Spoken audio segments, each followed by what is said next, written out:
Let us pray. Almighty God, we willingly acknowledge you as the supreme being, most gracious and most merciful. Look down, we beseech you, on us who are members of this Senate, and deign to assist us in the duties that we have to perform on behalf of our beloved country of Trinidad and Tobago.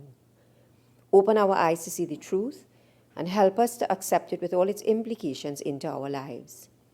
Direct us, O Lord, in our deliberations, so that setting aside private interests, unwholesome prejudices, and personal affections, we may treat all matters set before us with honesty, courage, and conviction. Through all we say and do in this Senate, may we give glory and honor to your holy name, inspire confidence in our fellow citizens, and make a positive contribution to the peace and prosperity of our nation. Amen.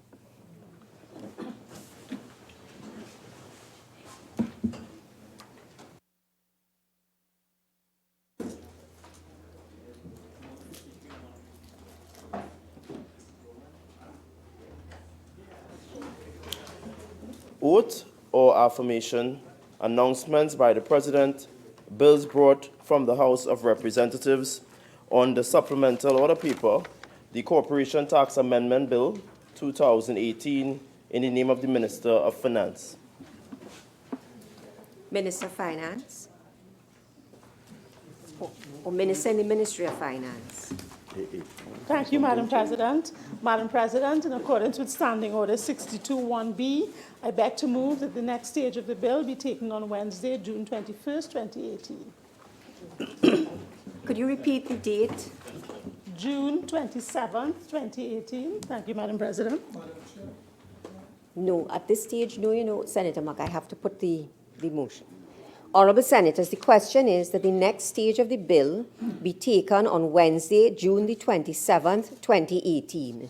Those in favour say aye. Aye. Those against say no. No. And a division none.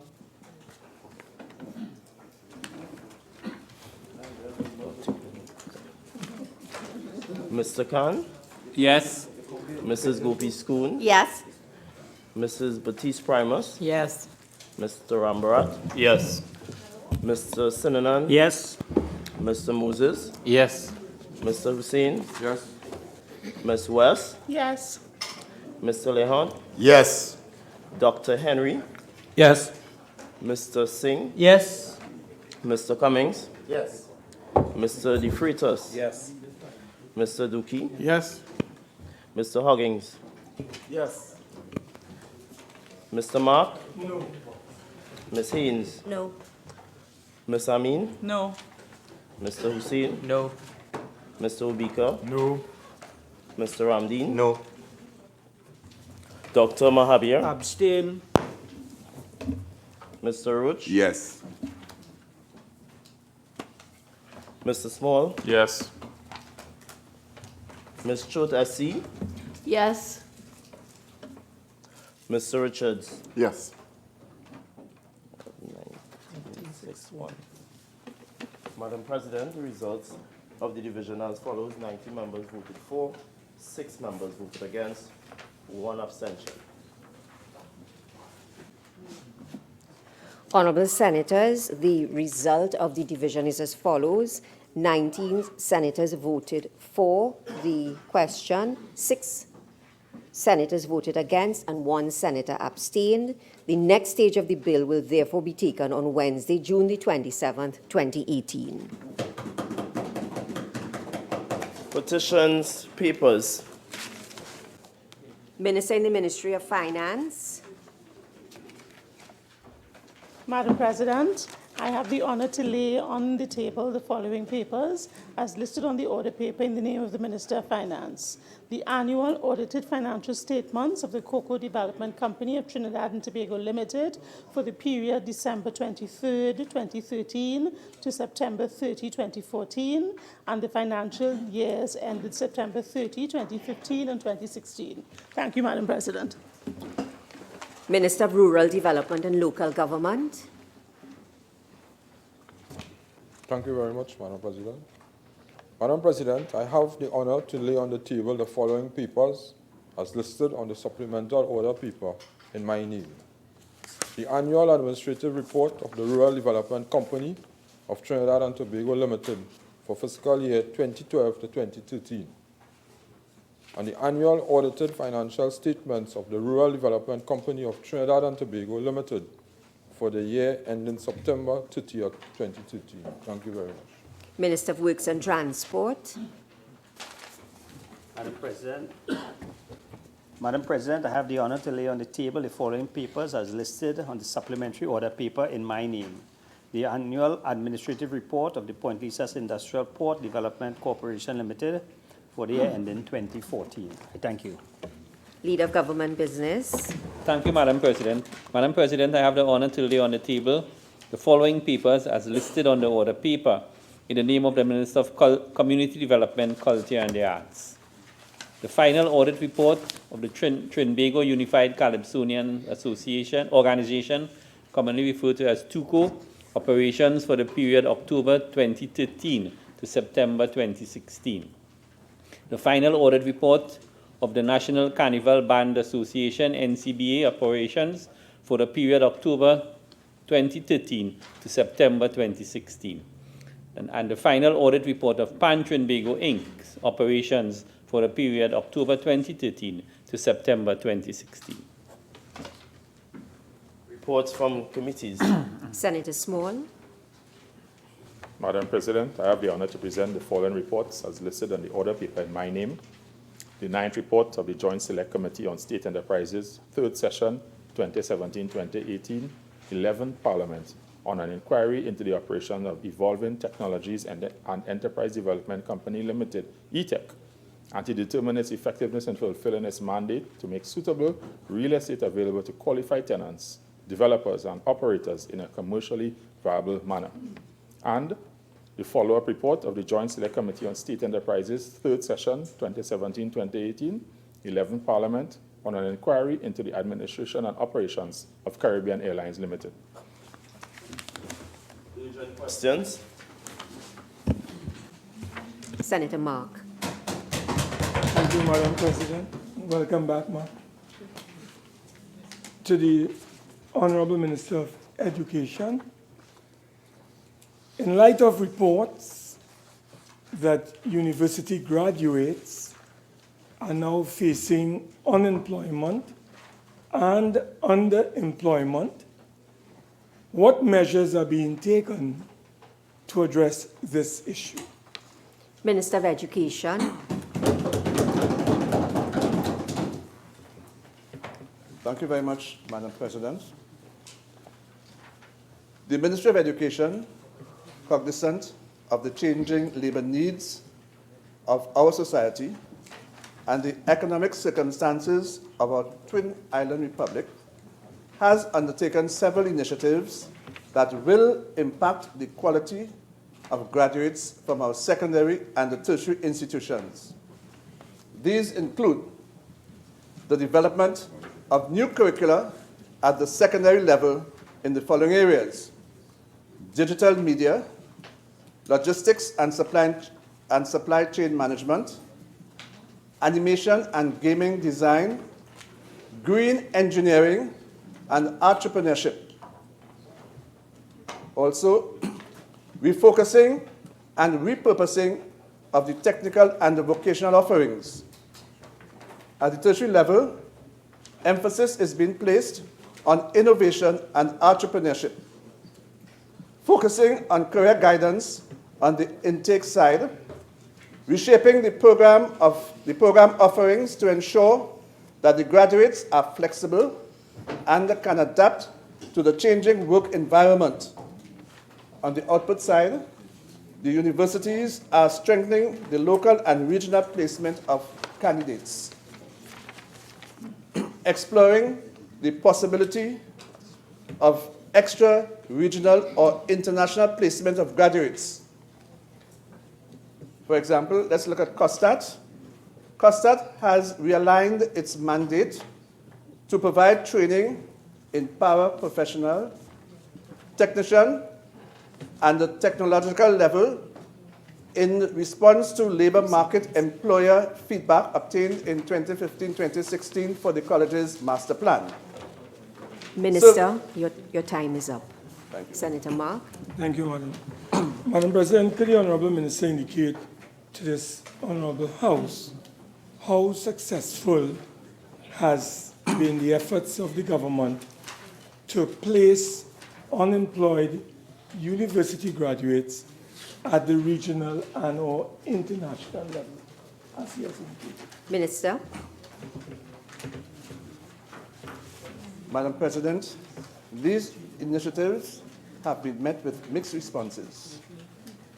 Because of the challenges that this country now faces in terms of our finances, in some areas we are having some difficulties. For example, in the medical field, every year approximately 200 doctors graduate, and we are finding some difficulty in placing these doctors. However, there are a number of countries in South America and Europe where there is a deficiency, where medical personnel are concerned. And this is an area where we are seeing some traction, where some of our medical graduates can seek employment. Thank you. Senator Mark. Can the Minister indicate to this House whether the government has established the number of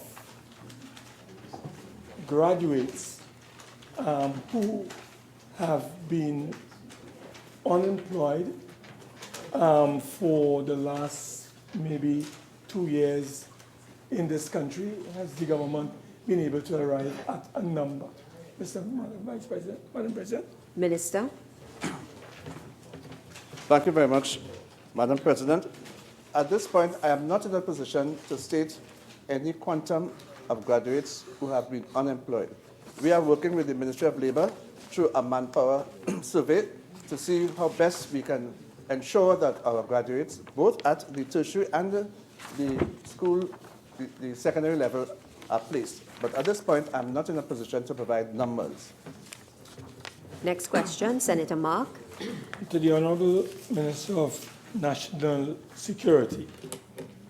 In light of reports of recent shootings by police officers on 3rd Street in the Beetham area, during which the lives of residents were endangered, has this matter been investigated, and what are the findings of such investigation? Minister of National Security. Thank you, Madam President. Madam President, that matter is still under investigation by the Trinidad and Tobago Police Service. Senator Mark. Madam Vice President, is the Minister aware that on that particular morning, police officers released over 100 bullets or shots in that community, damaging the homes of several citizens? Is the Minister aware of this? Senator Mark, that question does not arise. Next question. Madam President, may I ask whether there are any protocols through you to the Minister? Are there protocols established in the police service as it relates to the releasing of bullets in neighborhoods where citizens are unarmed? Are there any protocols in the police service that would guide and govern that kind of activity, Madam President? Minister. Madam President, the incident that Senator Mark refers to is one in which there was an exchange of gunfire, and the police were carrying out their lawful duties in trying to apprehend those who fired upon them. The matter is still being investigated by ASP Gould at this point in time. Next question, Senator Mark. To the Minister of Works and Transport, having regard to reports that property owners affected by the construction of the Curragh flyover were underpaid by the government, can the Minister indicate if the valuations done were based on market value? Minister of Works and Transport. Thank you, Madam President. Madam President, I am unaware of any report that property owners affected by the construction of the Curab flyover were underpaid by the government. What I can say is that negotiations between the Valuation Department and the affected landowners are ongoing. So far, none have been completed, therefore no payments would have been made, so the matter of underpayment does not arise. Thank you. Senator Mark. Madam President, could the Honourable Minister indicate what methodology is being employed in those negotiations between the government and the residents? Minister. Thank you. Madam President, Cabinet would have approved the approach of compulsory acquisition, and at this point in time, the Commissioner of Valuation is using the approach of compulsory land acquisition for the acquiring of the affected properties. Senator Mark. Madam President, can the Minister indicate whether the residents are unhappy with that methodology, and that is why the protest is being recorded as it relates to possible low levels of compensation for their properties? Senator Mark, I won't allow that question. Questions on notice, questions for all answer. I don't have to. Leader of Government Business. Madam President, the government will be answering questions number 153 and 154, and we ask for a deferral of questions number 155, 183, and 187 for 2 weeks.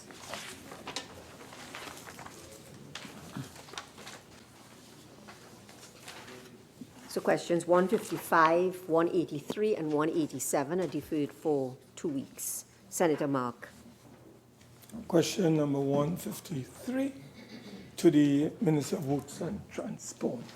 Minister of Works and Transport. Madam President. Madam President, currently the Ministry of Works and Transport through the PURE unit is in the process of conducting preliminary work leading to the construction of the pedestrian overpass traversing the Diego Martin Highway in the vicinity of the intersection of the highway and Mount Coco Road. In the meantime, the Traffic Management Branch has implemented numerous initiatives to curb the incidence of accidents in the vicinity, such as improving visibility of the traffic signals where there was a difficulty at certain times of the day. Pedestrian bells were included to notify pedestrians on when they should cross the roadway. Accessible pedestrian signals were included to notify able and disabled pedestrians wishing to cross various segments of the intersection. One turning movement was eliminated for motorists from the Mount Coco Road wishing to go to the Diego Martin Main Road. Updating timing plans for the traffic signals were also done to assist with mobility at the intersection. Road safety signs were erected on the Diego Martin Highway via the Ministry of Works and Transport and Arrive Alive. I thank you. 155. Yes, thank you, Madam President. Madam President, can the Minister indicate, since the implementation of those various measures, has there been a visible reduction in the incident of vehicular accidents in that vicinity of the Mount Coco Road? Minister. Thank you. Madam President, I am sure that information will be available at the Ministry's Traffic Management Branch, and I will make it available to the Senator in the shortest possible time. Thank you. Which one? Next question, Senator Mark. To question number 154 to the Minister of Works and Transport. Minister of Works and Transport. Thank you, Madam President. Madam President, having regards to the decision to have an audit conducted on the repair work of the TNT Spirit, I wish to inform this House that the tender for the auditing firm is being evaluated at present. It is expected that the firm will be engaged within the next month, and the audit is expected to take between 6 and 8 weeks. I thank you. Okay. That's it. Public business, private members' business, motions.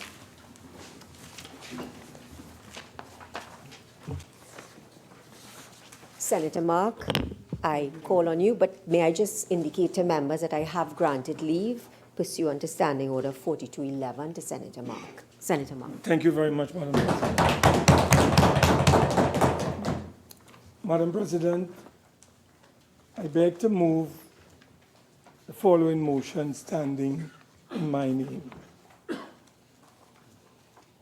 Whereas the government has acquired the Galleons Passage, a new inter-island passenger ferry, in a procurement arrangement that did not include the Central Tenders Board, and whereas the Minister of Finance has advised that the government was guided in the amount paid for the vessel by the valuation reports of two independent international firms, and whereas it was discovered that one of the two firms that conducted the valuation is owned by the same company from which the government purchased the vessel, and whereas in the interest of transparency and accountability in the procurement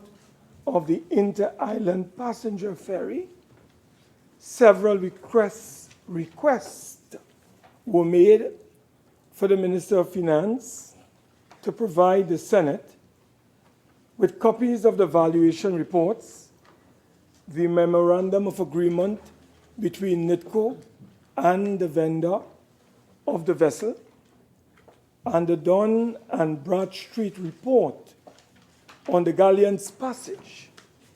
Yet none of these documents have been provided. Be it resolved that the Senate call on the Minister of Finance to table within 14 days copies of the valuation reports, the Memorandum of Agreement between NITCO and the vendor of the vessel, and the Dun and Bradstreet report on the Galleons Passage. Madam President, the common denominator which led to my filing of this motion had to do with the Minister of Finance's responses to several questions posed by myself. When the Minister referred to a number of companies which played significant roles in the ultimate acquisition and or procurement of the now infamous Galleons Passage, namely the Sea Transport Corporation, which has some 10 subsidiary companies under its direct control. Secondly, the Sea Management Corporation. Thirdly, Sea Lease Limited.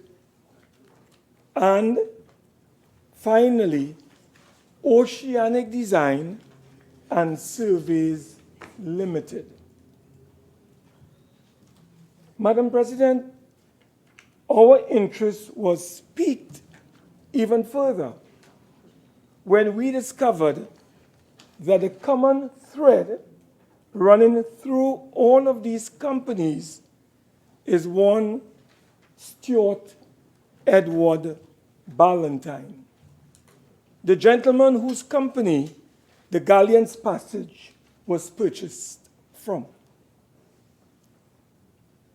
Madam President, the last company, Oceanic Design and Surveys Limited, is one of the two companies which conducted the alleged independent valuation to which the Minister of Finance publicly reported was used as the benchmark for the government's final decision to purchase this vessel for a price of US 17.4 million US dollars. The public is asking whether this US 17.4 million dollars, which was paid for the Galleons Passage, was worth it. Did the people of Trinidad and Tobago receive value for their money? Madam President, we can only know this when the information and documentation, which we have requested, are made available to this honorable House. This is what this motion is asking and demanding and calling for the government to release. This is what the people are also demanding, Madam President. Madam President, there is need for the Minister of Finance to inform this Parliament in whose name or in which company's name was the US $17.4 million deposited. Was it Sea Transport Corporation, whose asset base on their balance sheets, based on research conducted, is just under 6.4 million Australian dollars? Or is it Sea Lease Limited of Hong Kong, whose single shareholder is Sea Management Corporation Services Limited as trustees for the Ballantyne and Dawson Family Trust at ANZ Bank in Australia? Which one of these entities received into their bank account this US 17.4 million deposit? Which jurisdiction is that ANZ Bank that received the US $17.4 million is located? Is it Hong Kong, Madam President? Is it indeed Australia, where our Prime Minister recently paid a working visit? Madam President, the people are also asking for the arbitration documents and records entered into by the previous purchaser, the Venezuelan client known as Gran Cacique, as alluded to by the minister in the office of the Prime Minister and MP for Port of Spain North, St. Anne's West, at a press conference of the Cabinet held on the 18th of January, 2018. Another area of concern to the people is whether a particular broker offered the Donia Mercedes IMO, that is International Marine Organization, Maritime Organization, 977, I want to read it slowly. The Donia Mercedes IMO number is 9772888, now rechristened the Galleons Passage. The Galleons Passage, the Galleons Passage, Madam President, was established, was proceeded with by a cabinet subcommittee chaired by the distinguished Minister of Finance. Madam President, this is important for the Minister of Finance to clarify, since there's information in the public domain which suggests that this broker is indeed involved and was indeed involved in the sale of 3 water taxis to Trinidad and Tobago in 2008, when the substantive Minister of Works and Transport and Member of Parliament for Diego Martin North East was then responsible for the purchase of these 3 water taxis. Can the Minister of Finance inform this House in his response whether the broker of 2008 is the same broker who offered the Galleons Passage on behalf of their affiliate in Australia, who the Minister of Finance alluded to on the 18th of January 2018? And whilst he's on his legs responding, could the Minister confirm in his response whether the broker carries the name of John Aikenhead? Let me spell that name so that nobody will make a mistake. John Aikenhead. A-I-T-K-E-N-H-E-A-D. Aikenhead. And he owns a firm called International Broking Services, Madam President. We would like to know whether this gentleman, John Aikenhead, is the sole owner and or director of this IBS firm, or whether there is one Susan Aikenhead also associated with this firm. And is there a link, I am asking, Madam President, between this gentleman, John Aikenhead, the Minister of Finance, and the Ballantine Group of companies? These are questions that we are asking. Did the Minister of Finance and the owners and director of IBS had an earlier relationship arising out of the purchase of these 3 water taxis in 2008? The Katia, the Olivia, and the Malika, which cost the taxpayers approximately $12 million each. Madam President, I would like to share with this Honorable House the genesis of this entire Ferrygate fiasco. Madam President, may I remind you and this Honorable House, it was the government of this country that established a cabinet subcommittee, which was announced at a post-cabinet press conference on Thursday, November the 30th, 2017. According to the Minister of Finance, the mandate of the subcommittee was to identify suitable vessels for sale or for lease. This decision effectively bypassed the standard procurement process involving the Central Tenders Board, and based on numerous purported based on numerous purported and alleged failures of the various Port Authority Tenders Committee efforts to locate a suitable vessel to service the sea bridge, which, Madam President, was having negative long-term effects on the Tobago economy as well as domestic travel between the islands, the government determined or decided to go the route of direct engagement, contrary to well-established procurement practice and Central Tenders Board rules.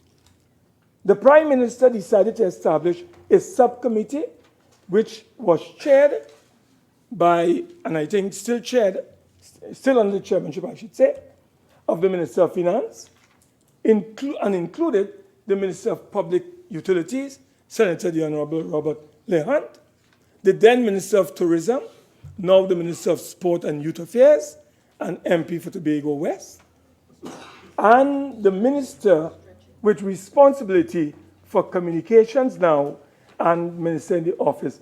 These are the 4 persons who made up this subcommittee.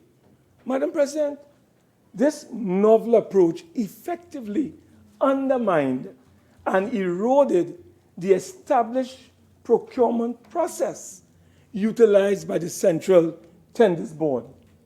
But why, one may ask, We hope the Minister of Finance will be able to clear the air with the facts surrounding this entire untidy and messy affair, which is fueling intense anxiety and public disquiet. Madam President, it was on January the 18th, 2018, that the Minister of Finance, along with another member of the Cabinet Subcommittee, informed the public via a Cabinet press conference of his role in identifying a suitable vessel out of the ones which were offered to him or the committee. At that press conference, Madam President, the minister spoke at length on the main players involved in this transaction. 1, Lloyd's register at the shipyard in China. 2, Dun and Bradstreet for the financial assessment and all company information of all the parties involved. 3, Haynes and Boone, attorneys at law in the UK, were used to provide legal services. And 4, Sea Transport Corporation of Australia, which is the operating arm of the Stuart Edward Ballantyne Group of companies. Madam President, the minister alluded to a 5th party, an unnamed party, a ship broker, one of 10, which the minister sent an invitation to tender. May I remind you, Honorable President, that it was on March 20th, 2018, when the minister was asked by me whether there was any broker involved in the acquisition of the Galleons Passage. And the minister bluntly replied, and I quote, that no broker was used in the procurement process of the Galleons Passage. We have already established, Madam President, that a broker was used to acquire the Galleons Passage, and his name is Mr. John Aikenhead of the International Broking System. But the minister came to this house and put on the Hansard record that there was no broker involved, when the evidence is showing that a broker was involved. Madam President, throughout the post-cabinet press conference on March 18, 2018, the Minister of Finance alluded to the involvement of Lloyd's. However, in February 2018, 23rd of February, a popular TV host highlighted the design of the top deck of a vessel called the Donia Mercedes.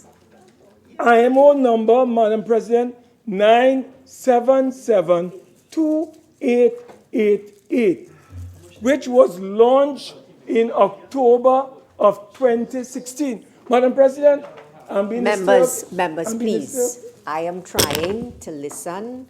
Could you listen to the senator in silence? Continue, Senator Mark. Madam President,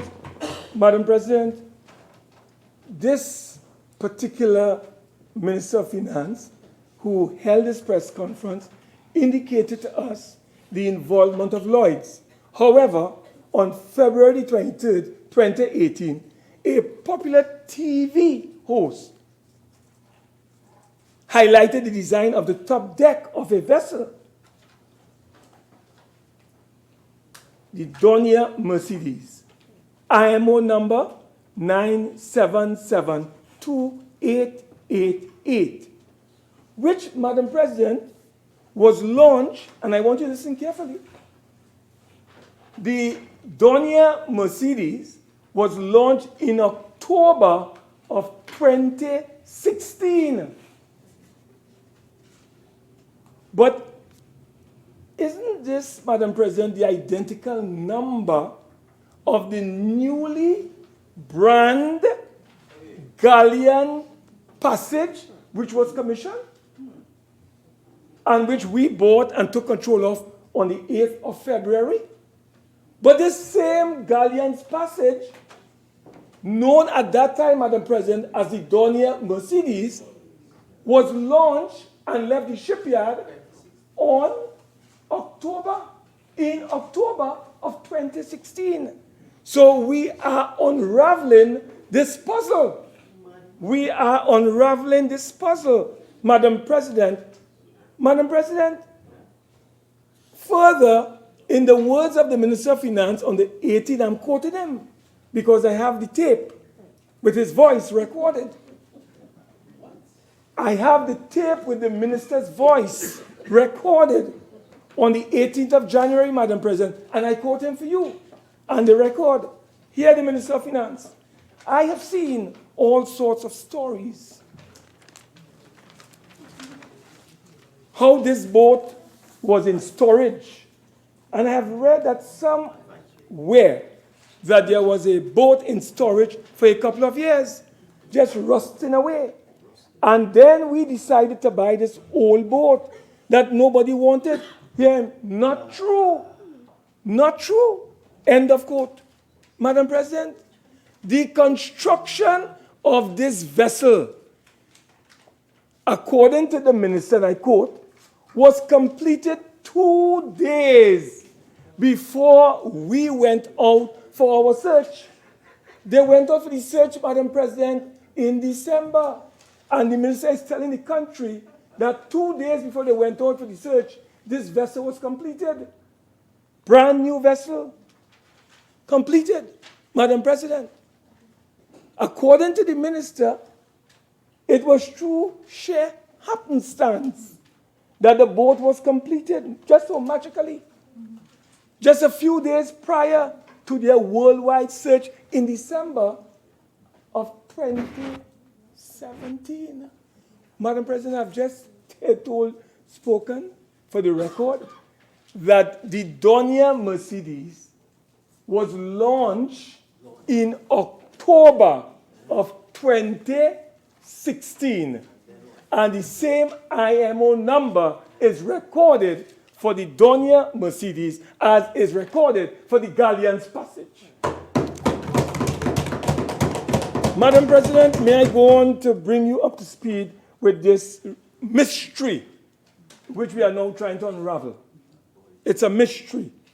Madam President, may I remind this Honorable House that the Donia Mercedes was formally launched in September of 2016 and was due in Venezuela by the new owner in December of 2016. This vessel, known as the Donia Mercedes, carried, coincidentally, the same IMO number as the now infamous Galleons Passage. Yet, Madam President, the public was told that this was a brand new vessel. Madam President, what I'm saying, the minister has to explain. How can the minister tell this country, Madam President, that this vessel was a brand new vessel when this vessel left the shipyard and was sailing on the Chinese Sea or the China Seas, Madam President, since October of 2016. And we only came in location of that vessel in December of 2017. So 1 year and almost 3 October, November, December, 1 year and 3 months, 15 months, Madam President, that boat was all over the seas of China. And yet still the minister tells this country it was a brand new vessel. Madam President, this thing become like Alice in Wonderland, curiouser and curiouser as we dig deeper and deeper into this matter. Madam President, we advise that according to the original client, and the original client in Venezuela, Madam President, his company name is Gran Cacique. And the vessel was due in Venezuela in December of 2016, as documented on the company's website. And Madam President, I can share with the entire Parliament all the records coming out from the newspapers in Venezuela indicated, Madam President, that the Donia Mercedes was supposed to arrive in October of 2016, November of 2016. Madam President, according to the minister at his news conference on January 18, 2018, when he admitted, and I quote, "We are satisfied that the price of US 17.4 million is a fair and reasonable market price." That is what we are told by the minister. It was a fair and reasonable market price. Madam President, we have evidence before me to show that this boat, when it was purchased initially by the owner, Grand Cacique of Venezuela, the original price for a brand new boat, 15 million US dollars. I want to repeat. When the owner contracted the shipyard in China to build this boat in 2014, the contract price was 15 million US from scratch to finish. The owner at that time, Madam President, had made 4 installments of 20% each before delivery. That 80% of 15 million would amount to close to $12 million, Madam President. We are trying to get a contract of that arrangement. But we know that it was 80% paid to the owners of that company. But the owners in Venezuela couldn't conclude the transaction. So one can assume that something happened there. Either they seized the money or they gave back the money. I don't know. We have to investigate that. What we do know is that the minister came to this parliament and said he got 2 valuation reports, which is yet to place on our desk. One from Schulte Marine of China, and he said they had estimated that at what, Madam President? $35 million, and was paid a fee of 4,500 US. And the other one was known as Oceanic Design and Surveys. But you know what the minister never told us?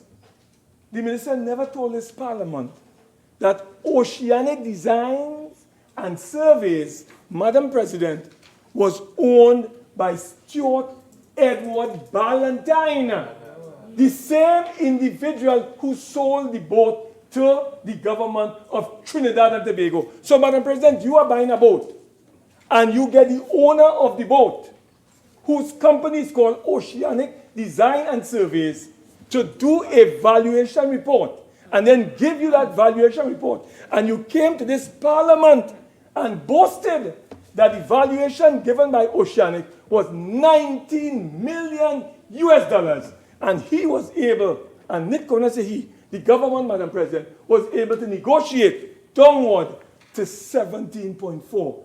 Madam President, if a brand new vessel costs you and me 15 million US dollars, how can an old vessel floating on the China Sea for almost 15 months cost us 17.4 million? The maths are not adding up. The minister has a lot of explaining to do. How can a boat, Madam President, that has been in the ocean for almost 15 months cost us more than a new boat that will cost us 15 million US dollars? The minister has to answer that. He has to answer that. Madam President, he's jittery, you know. That is why he's answering so. Madam President, I want to ask the minister, if you, and he's trooping all over the place, if the minister has nothing to hide and the government has nothing to hide, I would like the minister to table in this parliament where the check or the wire transfer? Where was the $17.4 million sent to? Who was it sent to? Madam President, we are told that that money of $17.4 million was not sent to the company that is registered on the Australian Stock Exchange that submits annual reports to the Securities and Exchange Control of Australia. That money was not sent to Sea Transport Corporation. That is the legitimate body that we bought the boat from. You know, Madam President, where that money went to? The money, and that is why the minister, I want to call on the Attorney General to follow the money. Madam President, you know where that money went to? And the minister must be clear. If he has nothing to hide, bring the check or bring the evidence to show who got the wire transfer, where the money went to, $17.4 million. Madam President, here where we understand the money went to. It went to C, here the name of the company, C Management Corporation Services, not Sea Transport Corporation, Pty Limited, as trustee for the Ballantyne Dawson Family Trust. I want to repeat this. This is where NITCO was instructed to wire transfer $17.4 million to, not to Sea Transport Corporation, which is the legitimate company. This company, Madam President, is not on the stock exchange of Australia. This company that I just read here does not pay taxes. This company is not incorporated and is subject to the Securities and Exchange Control or Commission of Australia. This is a private company. And the money went into this company. It came from, we understand, Madam President, the money came from NITCO. And I challenge the minister to produce evidence in this parliament, show this country where the money was transferred to. This is the evidence that we have before us, that they transferred the money to a private account. How can a government, Madam President, if NITCO was doing its homework, Madam President, shouldn't NITCO do its due diligence? Shouldn't NITCO be aware that the people who sold us the boat was Sea Transport Corporation? And if NITCO is aware that Sea Transport Corporation sold us that boat, why did NITCO wire transfer $17.4 million to a company called, as I said, Sea Management Corporation Services, Pty Limited, as trustee for the Ballantyne Dawson Family Trust? This matter smells to the heavens. And Madam President, taxpayers' monies are involved here. Madam President, we have done an estimation, and we have concluded that that boat that we bought for this $17.4 million should not have cost the taxpayers more than $6 million. We want proper accountability from the government of Trinidad and Tobago on this matter. We want proper accountability, Madam President. Madam President, Madam President, why is the government is not leveling with us? You remember, Madam President, just recently we asked the minister about the Galleons Passage, and he gave us some story about an embargo against Cuba and Australia couldn't ship things. My colleague, who will speak later, will demolish that argument to show how we were misled in this parliament, Madam President. You can't say it like that. Okay. Yes. My colleague will address that particular point when he speaks, Madam President. So, Madam President, When the Honorable Minister came some time ago and I asked about the Galleons Passage, the Minister stood up in this house and he said this boat shall be returning to Trinidad and Tobago immediately. Immediately. One got the impression that the boat had already left the Damien shipyard, Santiago, Cuba, heading towards. And then just 2 hours later, 2 days later, his colleague, the Honorable Minister of Works and Transport, said in 10 days' time, through NITCO put out a report, a statement, saying that the vessel will arrive here by mid-July. And then only yesterday, in another place, we are told that it will arrive on the 16th of July. So who is telling the truth, Madam President? And is there truly an embargo against this company that is dealing with ship repairs in Cuba, Madam President? Or did the minister take us for a ride when he told us on the Galleons Passage, and when he told us, Madam President, that, you know what? An embargo. And therefore what?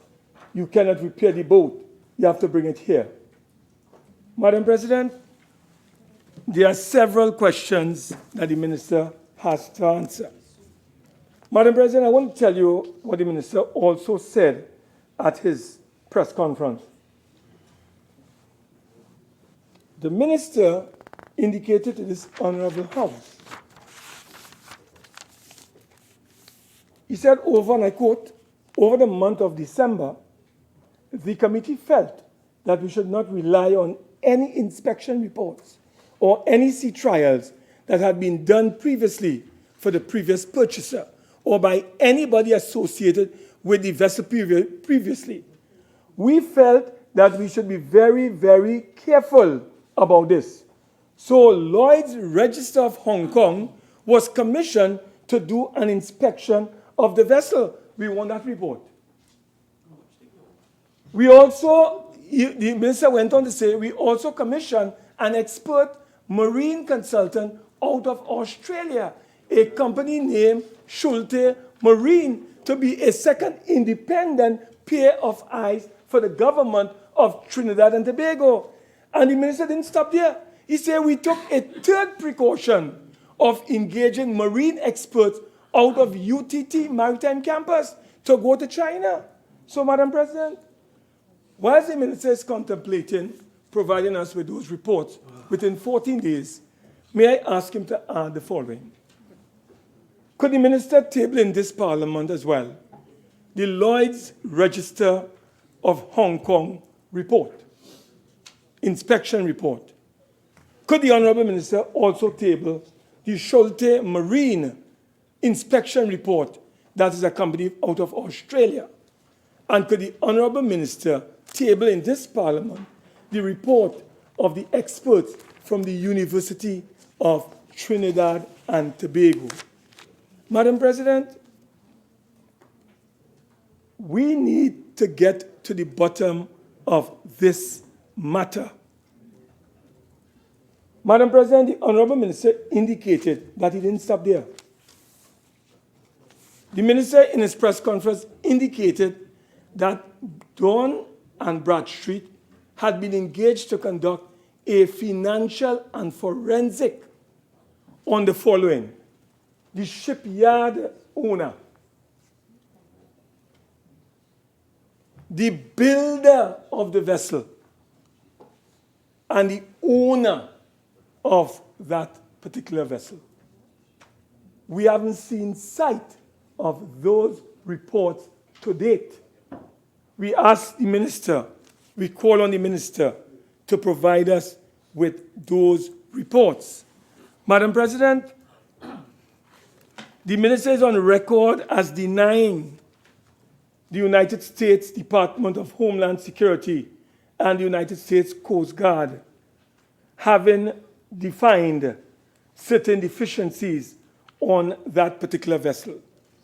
Well, we have a report in which the United States Homeland Security Department, Senator Mark, you have 5 more minutes. thank you, and the United States Coast Guard prepared what is called an activity summary report. And in that report, they outline a number of deficiencies in the engineering and firefighting areas of this vessel. But the minister is on record as saying that report doesn't exist and there were no deficiencies. I want to ask the minister if he is prepared to apologize to the people of Trinidad and Tobago. Madam President, it doesn't stop here. When you feel that we were just dealing with Trinidad and Tobago as it relates to ships and the purchase of ships, the government also went to the United States without your knowledge and without my knowledge. And the government of this country contracted a particular company that was in a state of bankruptcy to purchase, Madam President, ferries amounting to US $120 million. The government approached a company called Sea Streak American Incorporated. Madam President. Senator Mark, Yes. I really am very sorry to interrupt you, Yes. but what you're saying now, how is that relevant to the motion that you have yeah, presented? Okay, I am glad. Yeah. Madam President, I would like to recommend and demand on behalf of the citizenry of this country that the government come clean on this one. We intend, if the government does not cooperate with this parliament and the people of this country, we intend to write to the Australian government, we intend to write to the Australian Security and Exchange Commission, and there's a unit that deals with following the money in Australia. We intend to write them if this government does not table and make available all the reports on this transaction. Because, Madam President, we believe that the people of this country have been fleeced. We believe that the people did not get value for money. So like the MV Sue that never sailed, we believe that the Galleon Passage will have a similar fate very shortly. Madam President, I want to tell you that I haven't gone into several areas of irregularities and improprieties involving this entire transaction. But you know what, Madam President? We will give the minister an opportunity to speak today. We'll let him put on record what he has to say, and then we will take it a step further. Madam President, when I was growing up, my grandmother once told me, she said, son, whenever you want to catch a squirrel, you beat a pan. And when you beat a pan, the squirrel will get what is called malkadi. A squirrel. He said, Madam President, I'm glad you're having fun. Because, Madam President, when that particular squirrel gets malkadi, it falls straight into the pan. And we believe that the government is going to be experiencing very shortly a bout of malkadi. That is what we expect to happen to this government. So, Madam President, in closing, I call on the government to come clean. I call on the government to provide all the evidence, information, documentation, and records surrounding this matter. We call on the government to provide to the people of this country, Madam President, all the reports that we have outlined in our private motion, and more, because we believe that the government has a lot more information that we need. And, Madam President, in those circumstances, with your leave, I beg to move. The motion requires a seconder. Thank you, Madam President. I stand to second the motion moved by Senator Mark, and I want to reserve my time to speak. The motion has been seconded by Senator Amin. Honourable Senators, I will now propose the question for debate. Whereas the government has acquired the Galleons Passage, a new inter-island passenger ferry, in a procurement arrangement that did not include the Central Tenders Board. And whereas the Minister of Finance has advised that the government was guided in the amount it paid for the vessel by the valuation reports of 2 independent international firms. And whereas it was discovered that one of the 2 firms that conducted the valuation is owned by the same company from which government purchased the vessel. And whereas in the interest of transparency and accountability in the procurement of the inter-island passenger ferry, several requests were made for the Minister of Finance to provide the Senate with copies of the valuation reports, the Memorandum of Agreement between NITCO and the vendor of the vessel, and the Dun & Bradstreet report on the Galleons Passage. Yet none of these documents has been provided. Be it resolved that this Senate call on the Minister of Finance to table within 14 days copies of the valuation reports, the Memorandum of Agreement between NITCO and the vendor of the vessel, and the Dun & Bradstreet report on the Galleons Passage. Minister of Finance.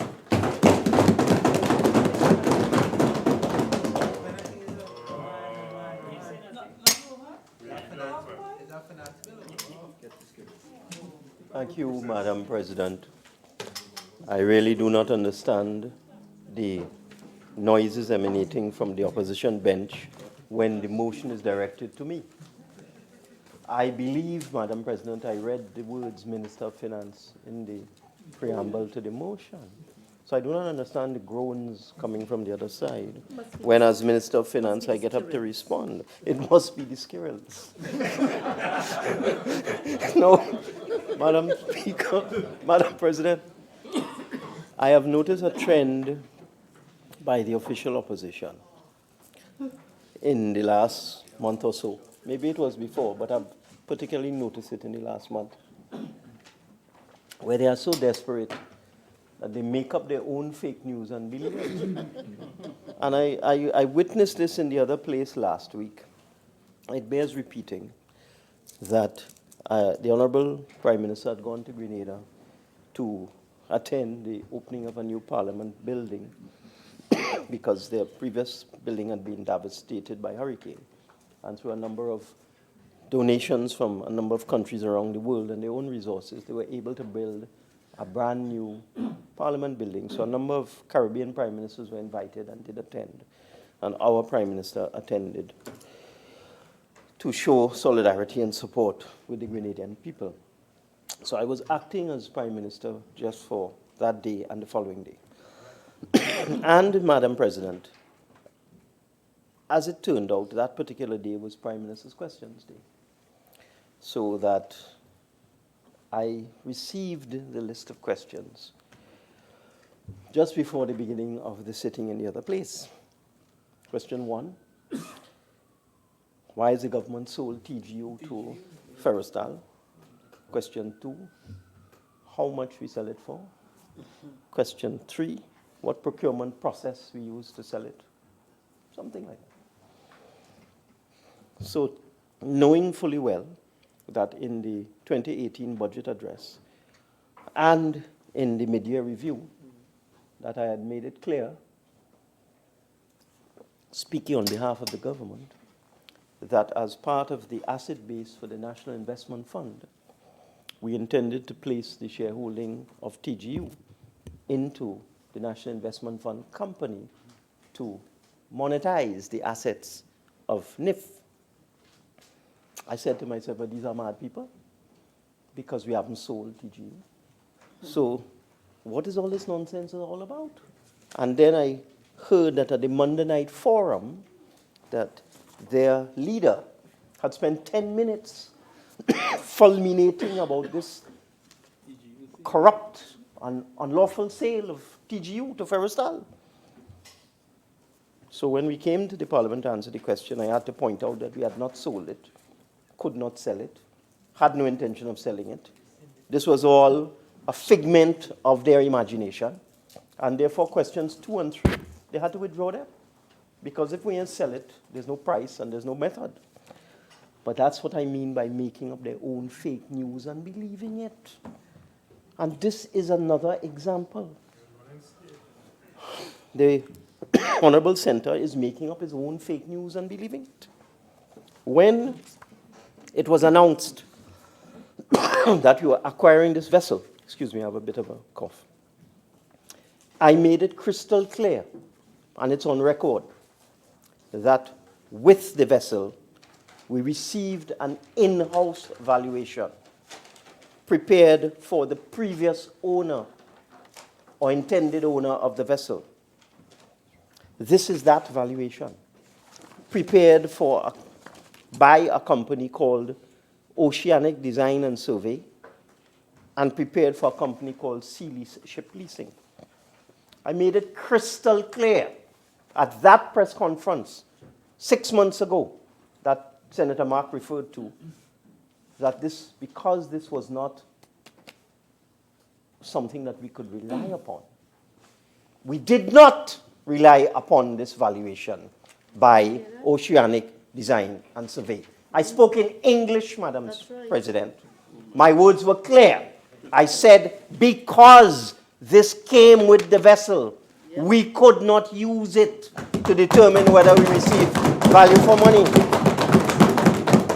6 months later, I have to hear a motion before the Senate that we use this to purchase the vessel, and therefore all kind of old talk about, what is it, a forensic criminal probe and all kind of stupidness? That is what I have to hear, Madam President.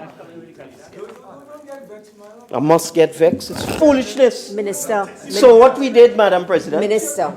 Members, please. Minister, may I just caution you on your language as we move forward, okay? Madam President, the level of the fake news is just ridiculous. Just the other night, I was watching BBC, and there was some fake news in India for those of you who follow world news. There was fake news. There was a video that was run on social media in India showing alleged kidnapping of a child. And somebody was named as the alleged kidnapper and was killed, Madam President, in India. There's not a big beaten to death. Yeah. There's not a big thing, you know. And it turned out that that video was an anti-kidnapping training video done in Pakistan. It was fake. And they kill a man over that fake video. This is where this opposition is carrying us with their fake news, Madam President. Madam President, could you ask him to apologize and withdraw? Minister, I will caution you, please, as you present your response, I will caution you on your language, okay? I will be duly cautioned, Madam President. Whenever you believe that I have crossed the line, just let me know.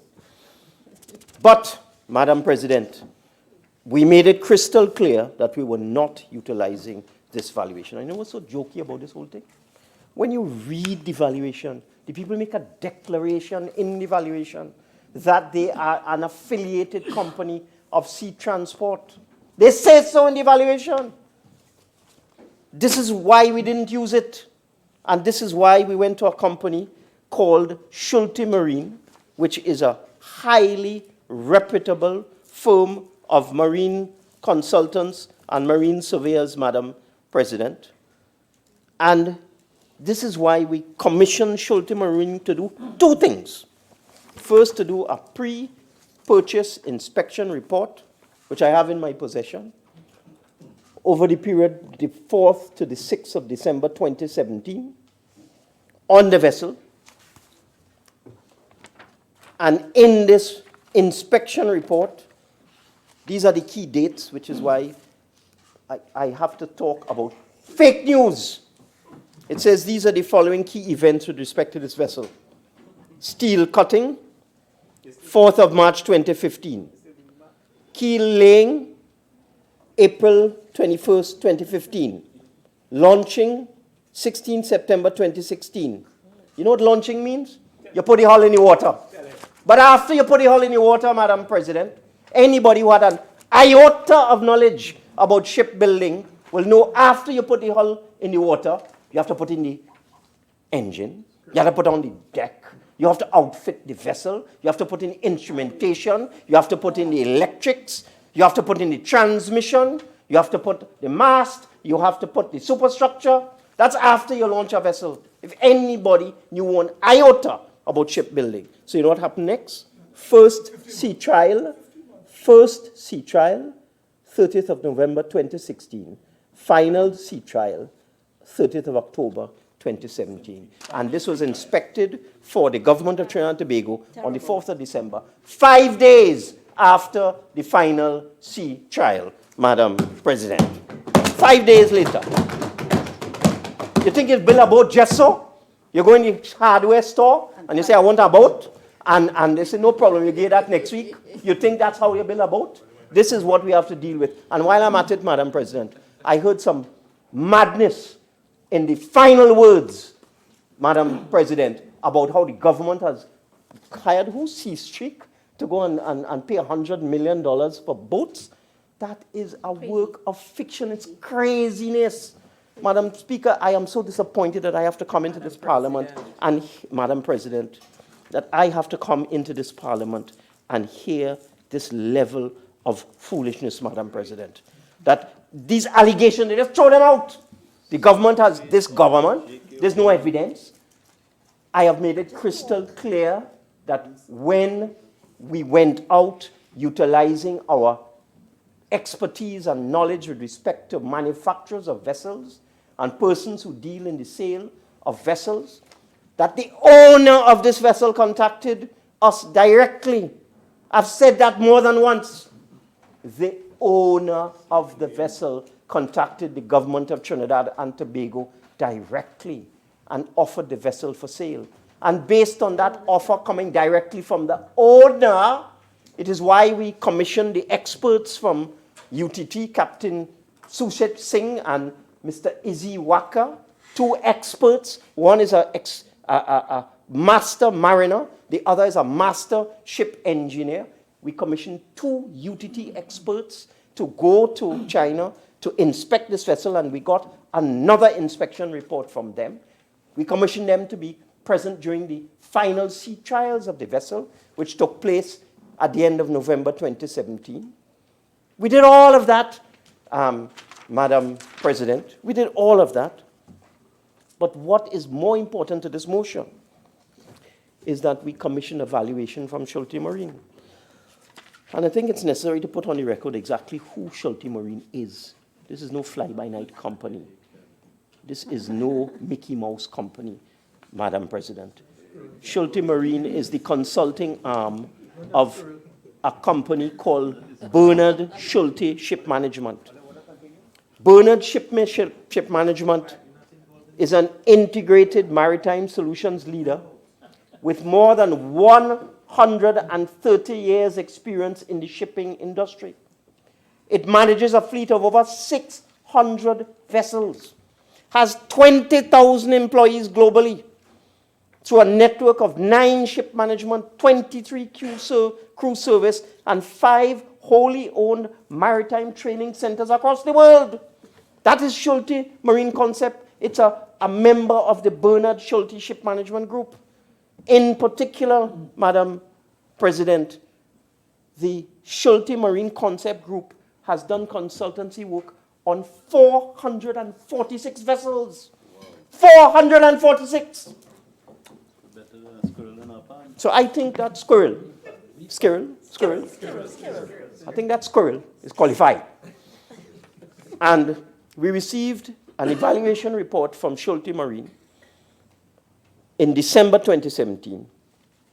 And this is what they had to say when they evaluated the vessel. They say the design is from Sea Transport, and that is where Senator Mark is completely confused. Sea Transport is the designer of the vessel. They are marine architects. They design the vessel. They're not the owners. You'll find out. So the design is from Sea Transport Solutions, specialists in naval architecture and shipbuilding, marine consultant, and surveying. The builders are the Nansha Shipyard of Guangzhou, part of the Guangdong Navigation Group. The shipyard has been building ships for the past 20 plus years. The yard has worked closely with the design house, Sea Transport, for several projects, excuse me, with the Sea Transport design. Goes on to say, vessel is completed. Review of the vessel shows it to be of a modern design, and they refer to the technical specifications. They talk about the engines, the outfitting, the communications equipment, the electrical, etc. And then they go on to give us the value.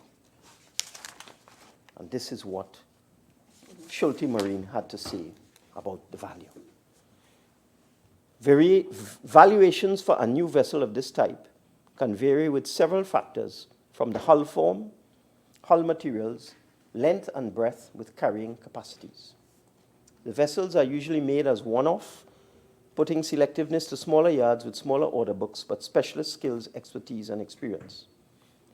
Value of the machinery suppliers and outfitting to the standards of the material being used for the area to which the vessel will be employed should be a consideration. The building yard is a small selective yard given the expertise to this type of vessel. The maker's machinery and outfitting are of a reasonable international standard with worldwide outlets apart from the electrical fittings. Considering a new build vessel, the estimated cost, and I want to repeat this, the estimated cost would be in the region of 38 to 40 million US dollars, with high quality European or international standard equipment throughout. Considerations to the above taken into account. Considerations to the above taking into account. We would give an opinion and value this vessel at approximately US dollars 35 to 38 million dollars, Madam President. We got this from Schulte Marine. As I pointed out, Schulte Marine has valued or consulted on 446 vessels. And they have valued this vessel at 35 million US dollars. And Madam President, that was good enough for us. That was good enough for us to get a valuation, because what the other company has to say, even though they're an affiliate company, hear what they have to say.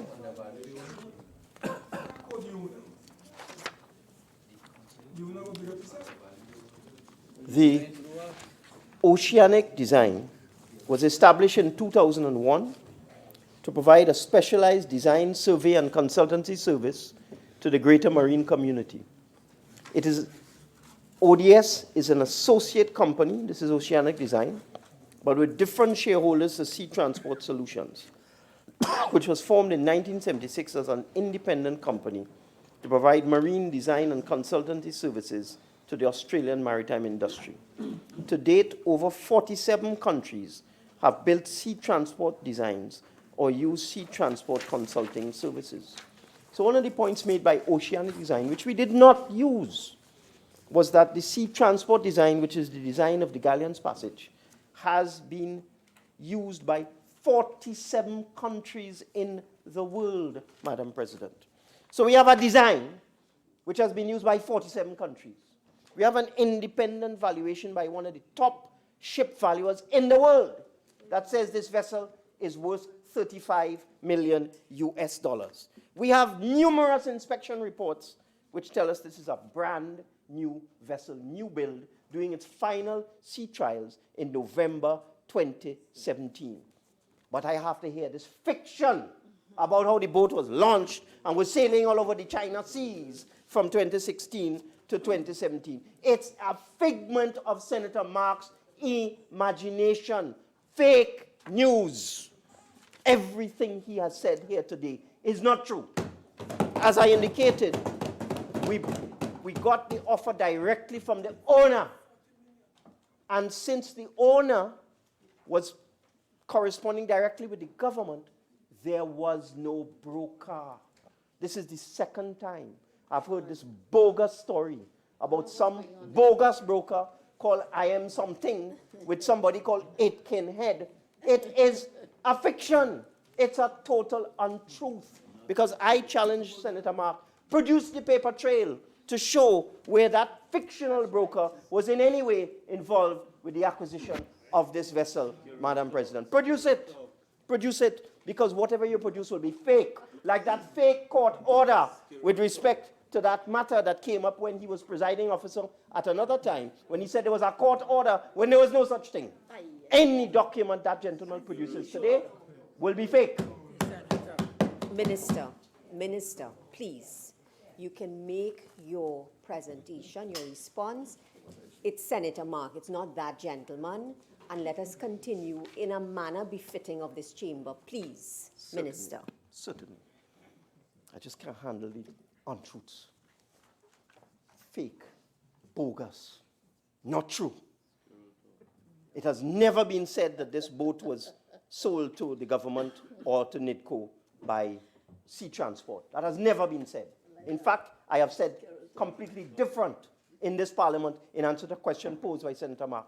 I indicated clearly that the seller of the vessel was Sea Lease Limited. Sea Lease, that is the seller of the vessel. And when we hired Haynes and Boone, which is one of the most reputable ship legal firm in the United Kingdom, Haynes and Boone is one of the most recognized and reputable firm of attorneys in the United Kingdom, specializing in the acquisition and the preparation of legal documents for the purchase and sale of vessels. And the person we used had, in fact, been involved in the preparation of legal documentation for over 20 vessels in China. We didn't make joke with this, you know. We went to one of the top firms in the UK. We told them do a title search, determine whether there are any liens or encumbrances on this vessel, determine whether there's any charge whatsoever on this vessel, determine who owns it, and prepare a purchase agreement in accordance with international standards between the National Infrastructure Development Company and the person who has the title to the vessel. And they did exactly that. And we have a purchase agreement between Sea Lease and the National Infrastructure Development Company. And that is the person who was paid, Sea Lease Limited was paid the $17 million for this vessel. They are the owners. This is what Haynes and Boone determined for us. They had the title to the vessel. There were no liens and encumbrances on the vessel. Straightforward commercial transaction between buyer and seller. So I don't know what all this tralala is about sea transport and all these company names he read out. I don't know what he do that for. Because the owner of the vessel, and I've said it in the Senate before, was Sea Lease, and NIDCO purchased the vessel from Sea Lease. Madam President.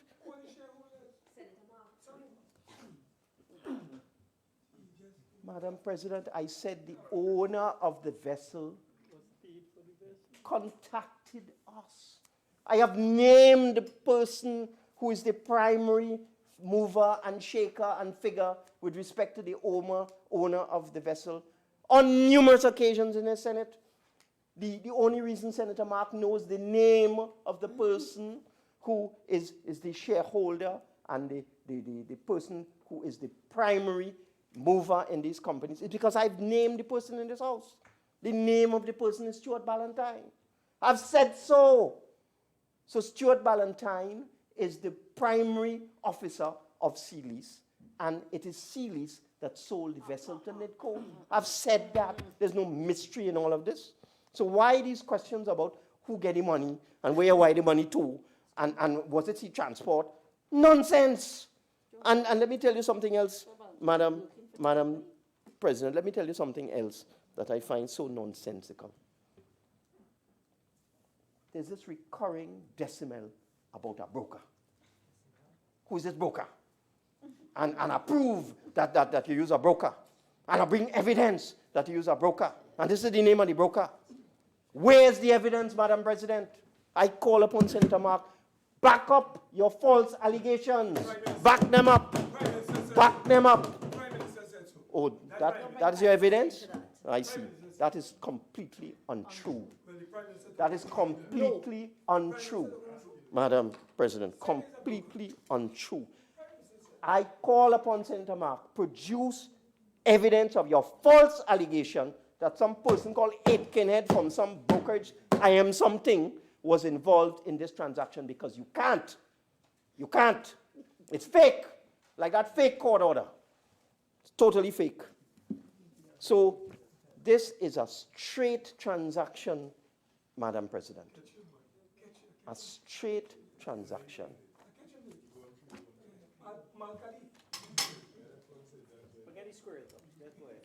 All right. Now, Madam Speaker, let me also put onto the record the report from Lloyd's of Hong Kong, because we were very, very careful with respect to this acquisition, Madam President. We didn't simply want to rely upon the report from the University of Trinidad and Tobago experts, the report from Schulte Marine, or any in-house report from the shipyard, or the seller. We decided to also go with Lloyd's of London, Lloyd's of Hong Kong, Madam President. And I have here a copy of the pre-purchase condition survey done by Lloyd's Register on the vessel.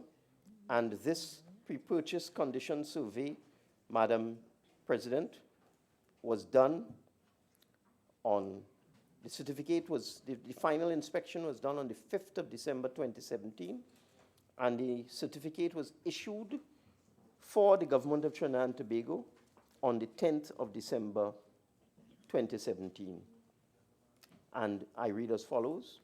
This certificate issued to certify that the undersigned surveyors did, at their request and with the consent of the owner's representative, attend the vessel while the vessel was afloat at Guangdong Bonifair Heavy Industry Limited at Guangzhou for the purpose of reporting on the condition of the hull, holds, deck, machinery, accommodation, life-saving, firefighting, and navigation equipment. In as far as the vessel has seen and examined, it is in my opinion that the vessel is in good condition, subject to the comments given in Section 3. Signed, Surveyor to Lloyd's Register Classification Society, China Company Limited, 10th of December 2017. So not only did we get 2 experts from UTT to inspect the vessel to determine whether it was in good condition and whether it was new or not. I mean, you could see the thing new. The seat's still in plastic, you know. The seats on the vessel are still in plastic, Madam President. But according to Senator Mark, it's sailing all over the China Sea. So we got Lloyd's of London to determine the vessel was up to standard and that it was a new build. We got the University of Trinidad and Tobago to establish that. We got Schulte Marine to establish that. And we got other independent persons to establish that. And NITCO had its own team as well in China to visit the vessel prior to the acquisition by the government. All of these stories, I just don't know, Madam President, where Honorable Senator Mark gets this wild imagination from. All of these stories, no evidence whatsoever. And you know, they also like to create fake news, because I saw an email trail that is posted on a UNC website of some fella called Roger Fields or something, who is a UNC activist in central Trinidad, who emailed somebody in the shipyard in China in January of 2018, not 2015, in January of 2018, because we have intelligence as well. So I saw the email trail, and I saw this Roger Fields emailing somebody in the shipyard and asking how much a vessel like this. And then I saw a doctored response coming from the shipyard, because we've communicated with the shipyard, and we've established that what is posted on the UNC website is fake. It's a fake email. Because they got a response saying that, you got a response from the shipyard, Madam President, saying that the price of a vessel like this is dependent on the owner specifications and the owner requirement. They delete that from the email, they take that out. And they also got a statement from the shipyard saying this is the base cost without outfitting, and this is the cost without design, and this is the cost without surveys, and this is the cost without classification, and this is the cost without financing during construction. Madam President, take out all of that. And then populating an email and circulating it and saying the cost of this vessel was $15 million. A total lie. And that is what we on this side have to deal with. Circulation of fabricated fake news. Madam President, this motion has no merit. I reject it in its entirety. It's bogus.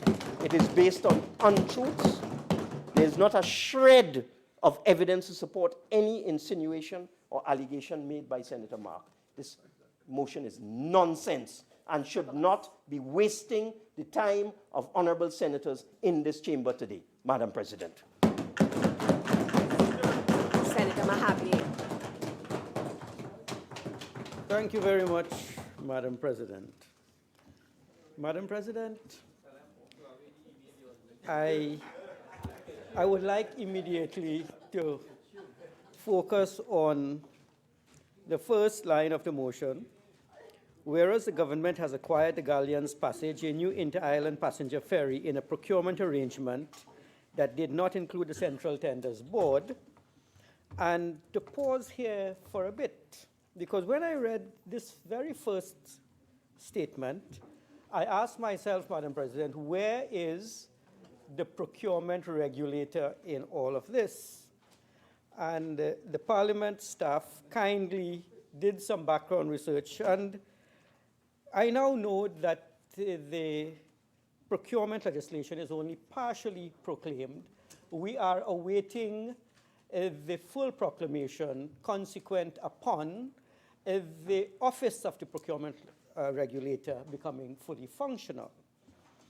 But, Madam President, if there is indeed a functioning office of the procurement regulator, then I think many of the issues ventilated here today would be adequately covered by this office. And so I call upon the government and the government in waiting to do that which is necessary to ensure that procurement legislation is operational and that what exists as news, speculation, or fake news can in fact be under scrutiny so that the public can know, Madam President, what is fact from fiction on the issue of procurement.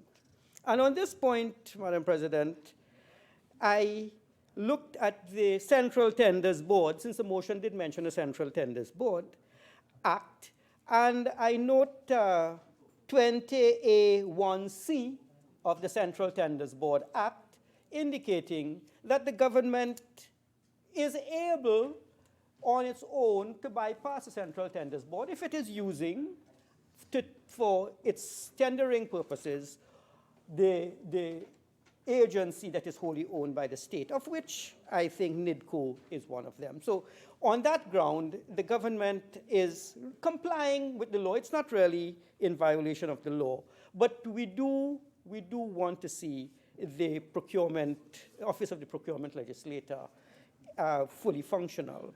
The reason, Madam President, and I shall come to my concerns with the matter at hand, the reason, Madam President, is that we have had instances internationally.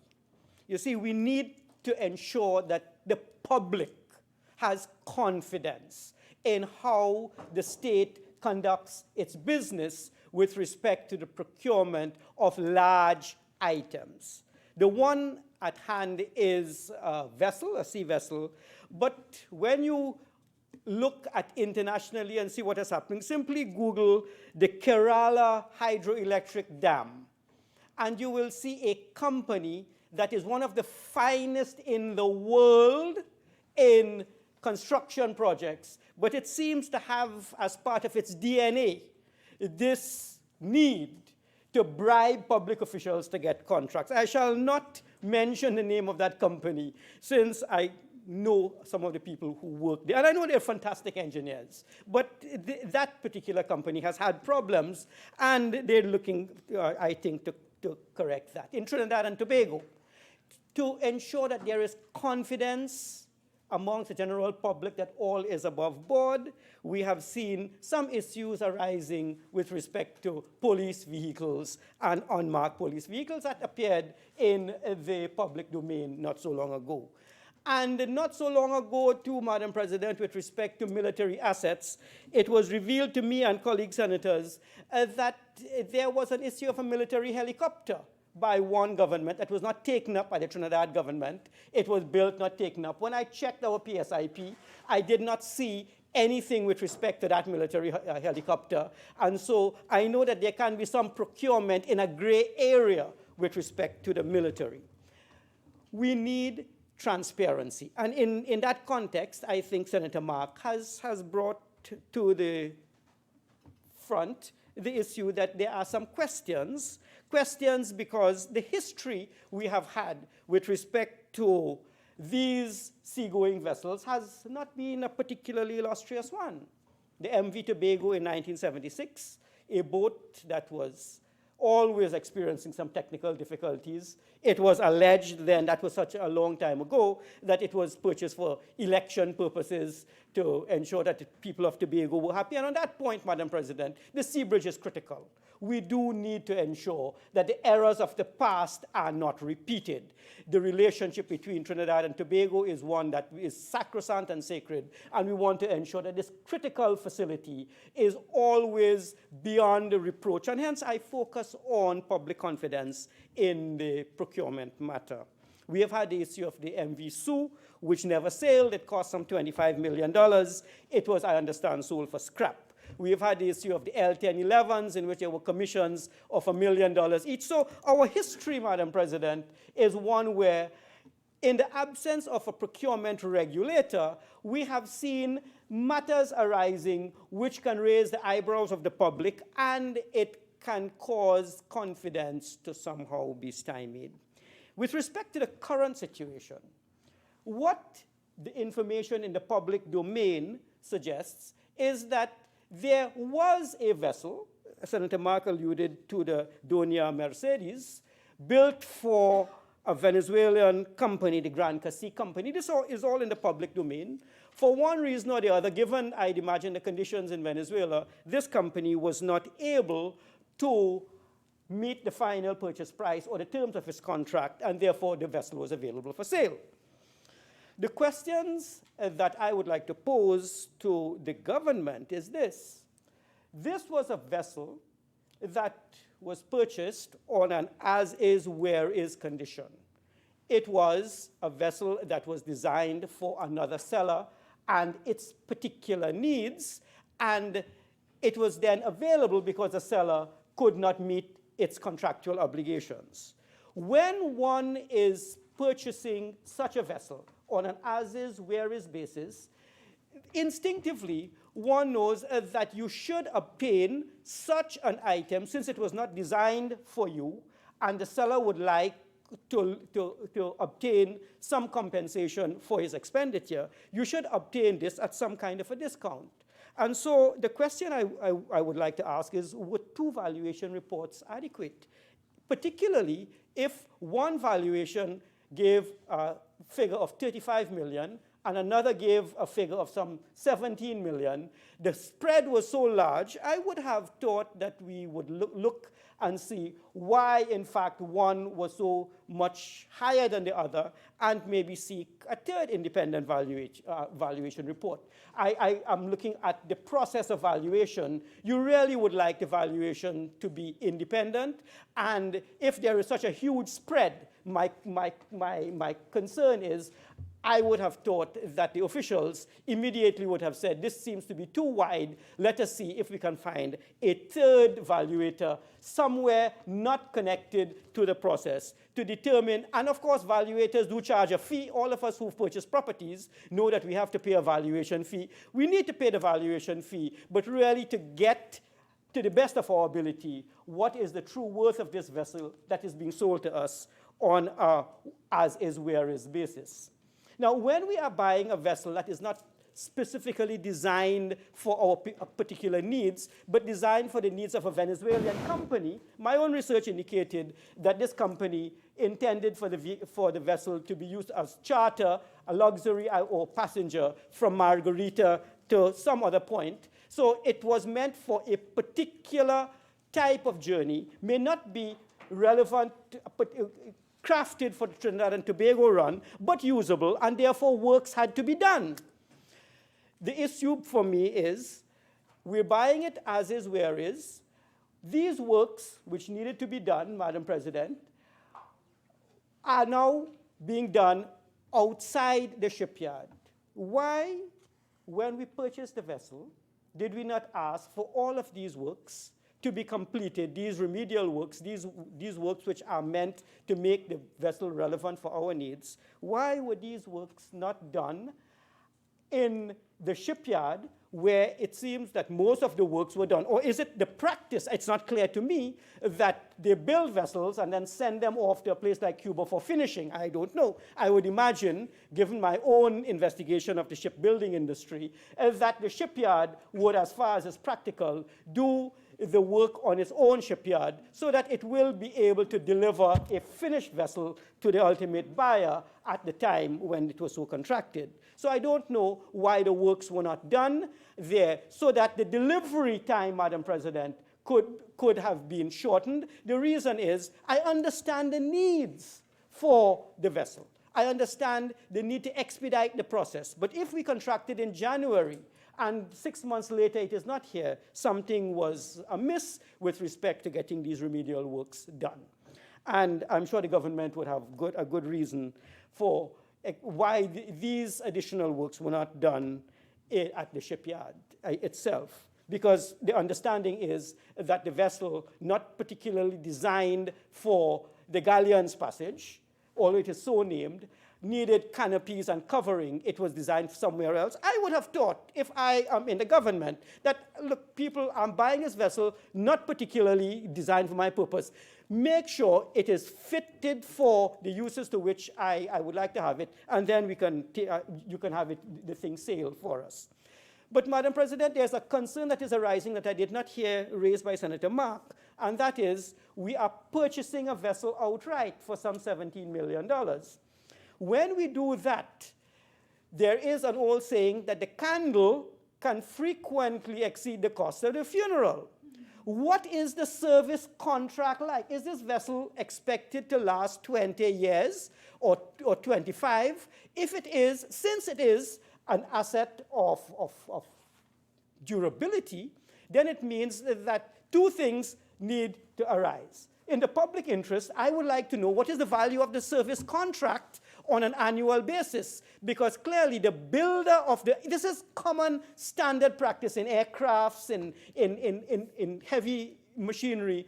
The vendor, because he has the technical expertise, always contracts with the buyer to service the equipment for a period of time. What is the annual service contract? This is critical.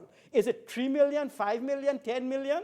I don't know. I'm sure the Minister of Works will have that information. So we would know ultimately what the cost is going to be. Because, Madam President, there's a practice, certainly in the technology field, where the printers you buy to run your computers can be sold for just a couple $100. But the companies will earn the money by selling the printer cartridges for maybe half the price of the printer. So if you are going to buy cartridges for the next 5 years, you would understand that the company has an incentive maybe to even give you the hardware for free so that they can make the money on the cartridges and elsewhere. So the service contract, I think, is very important. Also, it is important for us looking now at ensuring for the future that the fiascos we have seen on the sea bridge can be eliminated. Minimized, Madam President, is not good enough. We need to eliminate, since we have been in this business for half a century, we would like to know whether there is any contract to transfer technology so that our personnel can operate the equipment, operate the vessel, and conduct routine maintenance. Madam President, We have purchased a vessel. It was not designed for our use. I am convinced that this is a vessel that wasn't used from the work, the research that I have done. It's simply that the owner, the initial contractor, was unable to pay for this item. But, Madam President, the question that I have is this. We are trying to get the sea bridge right. We have seen untold inconvenience to the people of Tobago and Trinidad and Tobago since the last one left. I think it was called the Galicia. We have seen some problems. And so I asked myself a legitimate question.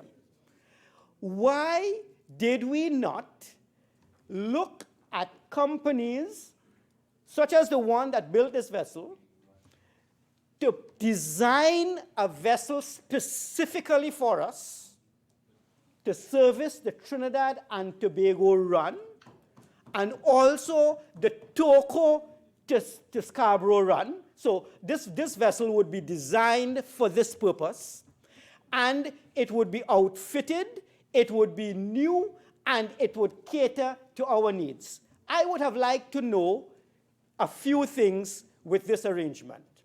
One, how long would it take? Because, Madam President, the vessel is complete and it's not here.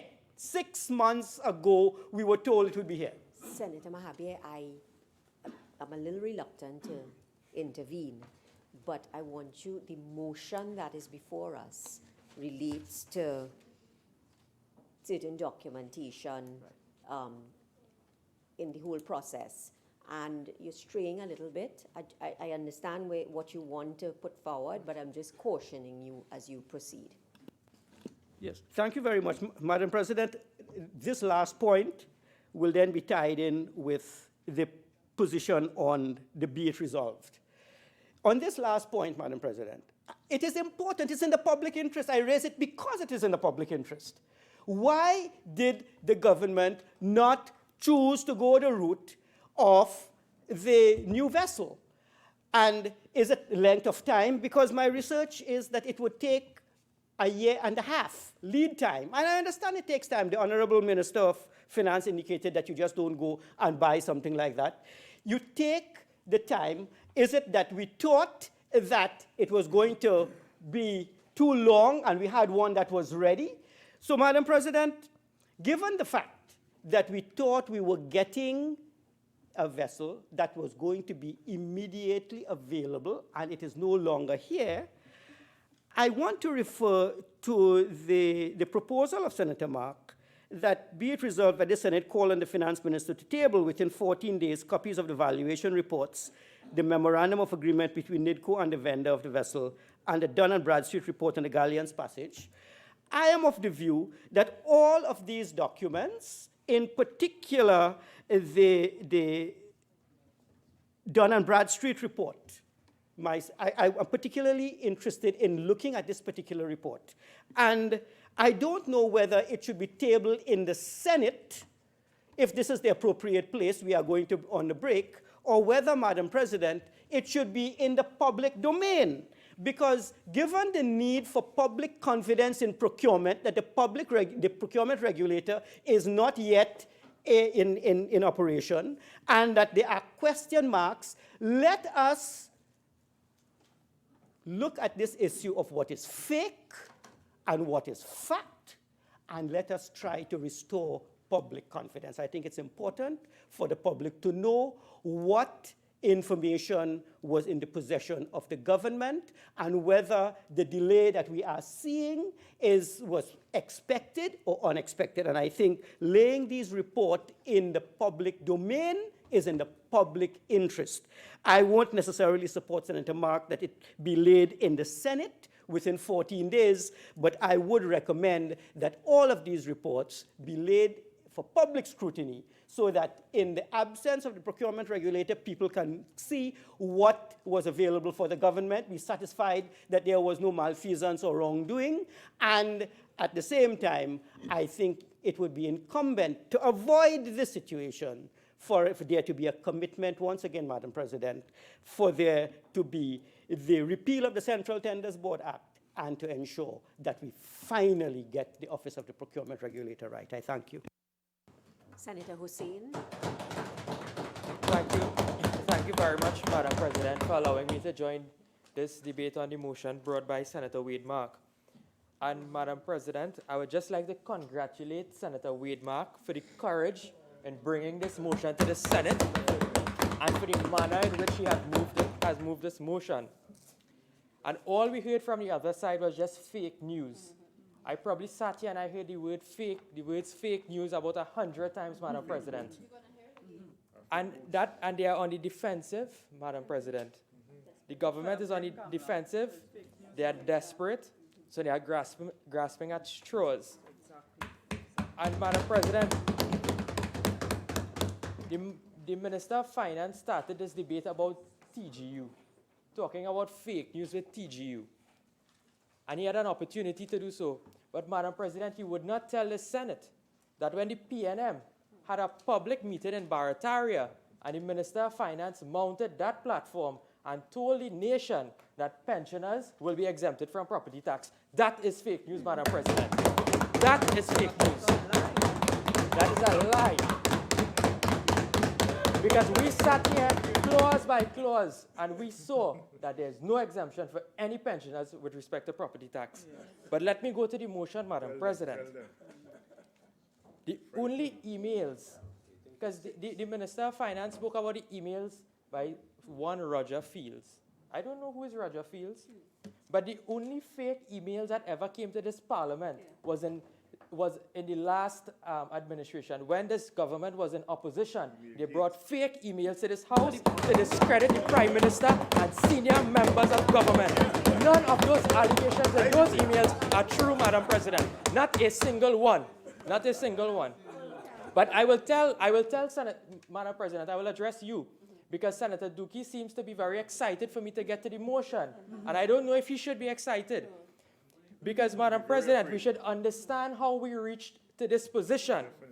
Because when Tobago stakeholders and other stakeholders were clamoring this government to keep and renew the contract with the Superfast Galicia, what did they do? Senator Hussain, I am trying to give all speakers, all senators some leeway. But I also have to caution you. Look at the motion and the core issues that are within this motion, please. Okay? Madam President, if you would just allow me to just rebut one more point it's on the motion that the Minister of Finance would have raised with respect to the broker. Madam President, if you would allow me to quote from Hansard, this is dated the 9th of March 2018, Prime Minister's question. And Dr. Rowley was asked, Dr. the Honorable Keith Rowley, Prime Minister, he was asked by MP Charles, Member of Parliament for Naparima. Thank you, Prime Minister. Mr. Prime Minister, why in purchasing the vessel were these improvements not part of the purchase specs? Honorable Dr. Keith Rowley, Madam Speaker, for the benefit of the listening public in Trinidad and Tobago, I just said we bought a vessel as is, where is. And you may recall, Madam Speaker, we did not go out to buy a vessel with any spec. We were out there looking for a vessel for lease. And the broker, Madam President, and the broker brought to our attention that a better arrangement might be available because this vessel was available for sale. Madam President, fake news again. Fake news. The Prime Minister of this country is telling, he said it, the listening public in Trinidad and Tobago, it's on Hansard, that a broker was used for the purchase of this vessel. And then we come here today, the Minister of Finance tells us that no broker was used. Madam President, that is fake news. This is Hansard. This is Hansard, Madam President. But there's the motion, the first recital of the motion deals with the procurement issue. And Madam President, I would like to thank the Trinidad Guardian because they did a very nice Galleons Passage timeline, and it was published on Friday, June 22nd, 2018. It was like a movie. It was a thriller. It was a thriller. And Madam President, on the 30th of November 2017, the government announced that they have taken matters into their own hands as the Port Authority, for the 6th time, failed to procure a cargo vessel to service the inter-island sea bridge. The Finance Minister, Colm Imbert, I'm quoting Madam President, Tourism Minister Shamfa Kojo, Public Utilities Minister and Senator the Honorable Robert Leigh Hunt, and Young have been mandated to procure the ferry. Madam President, Minister of Finance, then Minister of Tourism, Minister of Public Utilities, Minister of Communication now. But where is the Minister of Works and Transport in this whole thing? So, Madam President, I had to go back. I had to go back now, Madam President. I had to go back, Madam President, to the Gazette. And this Gazette is dated 31st October 2016. And I saw that ministerial responsibility was ascribed to Senator the Honorable Rohan Sinanan.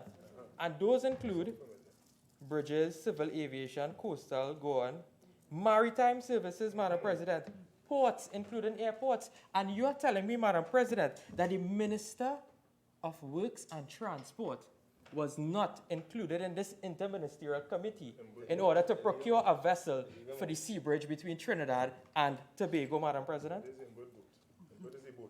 So therefore, I don't know how much blame we could give the Minister of Transport. Because even when we come into the Senate and in the other place, Madam President, they don't even allow the minister to answer those questions with regards to the Galleons Passage. But then the Minister of Finance on January 18th announced that rigorous checks were done to ensure that the US $17.4 million catamaran called the Galleons Passage met all the requirements to operate on the sea bridge. So after the ministerial committee deliberated, they said that they had about 10 different vessels they looked at, and they chose the Galleons Passage. And then on the 20th of January, the Minister of Finance announced that the government was taking delivery of the new ferry in China on or around 9th of February. And the estimated arrival date in Trinidad was April. Well, April has long gone and passed, and no Galleons Passage. But, Madam President, the issue here is whether this was a proper procurement practice employed by this government. And Senator Mahabir would have referred to the Central Tenders Board Act. And I would also like to do the same, Madam President, Chapter 7191. And Section 20 speaks of the normal modes in which you would tender for certain services or other materials, Madam President. But Section 20A deals with where the government may act on its own behalf with regards to procurement. And Senate, I want to disagree with Senator Mahabir that the government, they are allowed to do so, but Madam President, they are only allowed to do so under certain conditions as prescribed. One, where there is an agreement for technical or other cooperation between it and the government of a foreign state. Not applicable here. The articles or works or any service in connection therewith are to be supplied or undertaken by a company which is wholly owned or controlled by a foreign state. Inapplicable. It enters into a contract with National Insurance Property Development Company Limited or company which is wholly owned by the state for services in connection thereto. Not applicable. It also speaks about entering into a contract for the purchase of books. Inapplicable. As a result of occurrence of or anticipation of flooding, hurricane, landslide, earthquake, natural disasters. Inapplicable. Items and services listed in the third schedule, which deals with defense force and protective services. Inapplicable. So then which law empowered this interministerial committee to procure the Galleons Passage, Madam President? It seems as though that this government has acted unlawfully and illegally with respect to the procurement of this vessel. Madam President, the procurement process was hijacked. And there must never be any minister, or especially a group of ministers, so involved in any procurement process in this country. And you know what they did, Madam President? They used NIDCO to rubber stamp what the Interministerial Committee did. That is what they did. This flies in the face of good governance, accountability, integrity, and transparency, Madam President. It is unheard of to have, I believe, 4 ministers to procure a vessel in Trinidad and Tobago, and it is the height of incompetence that that vessel is not in Trinidad and Tobago as yet. And we must also look, Madam President, at the reason why this vessel was procured for Trinidad and Tobago. The Venezuelan government, together with the Grand Cacique that Senator Mark, a private company in Venezuela that would have operated what we would call the Donna Mercedes. So that is the former name of the Galleons Passage. And this vessel was intended to carry passengers from Puerto La Cruz to Punta de Perdas, that's in Margarita. And Madam President, that is approximately 112 meters apart from each other. And the design of this vessel, the purpose for which this vessel was acquired, when we look at the structure of the vessel, there's a sun deck included. So it means that it was a very tourist-oriented vessel. It's spacious, it's open, and it's ideal for sightseeing. But Madam President, is this the purpose that we require this vessel in Trinidad and Tobago for? Do we want persons out when they're crossing the Bocas and to go across to Tobago to be in an unsheltered sun deck looking at what? Madam President, these persons can fall overboard. They can fall overboard. And the main purpose of ferry travel between Trinidad and Tobago is for cost effectiveness. It's for commerce. It's not tourist oriented. The sea conditions are not suitable, Madam President.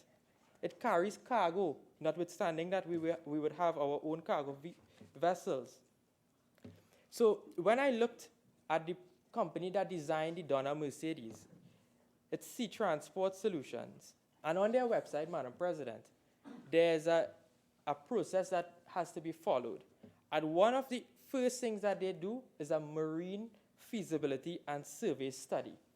And that would look at the commercial, whether it's for commercial, whether it's for pleasure, military use, so that they will design a vessel for efficient, functional, and for the highest quality of service. And Madam President, they would also design the vessel so that the dimensions, the capacity, the speed, the power, the cargo handling, and the investment and operation cost. But none of those things were done in Trinidad and Tobago. This was done for Venezuela. The boat is used for a different purpose there than here, Madam President. So in order for us to have a suitable vessel, in order to service the Trinidad and Tobago Sea Bridge, we should have commissioned our own marine feasibility and survey study, so that that company, if the government is so desire for that company to have purchased a brand new vessel with regards to specs that will be more applicable and suitable for our situation.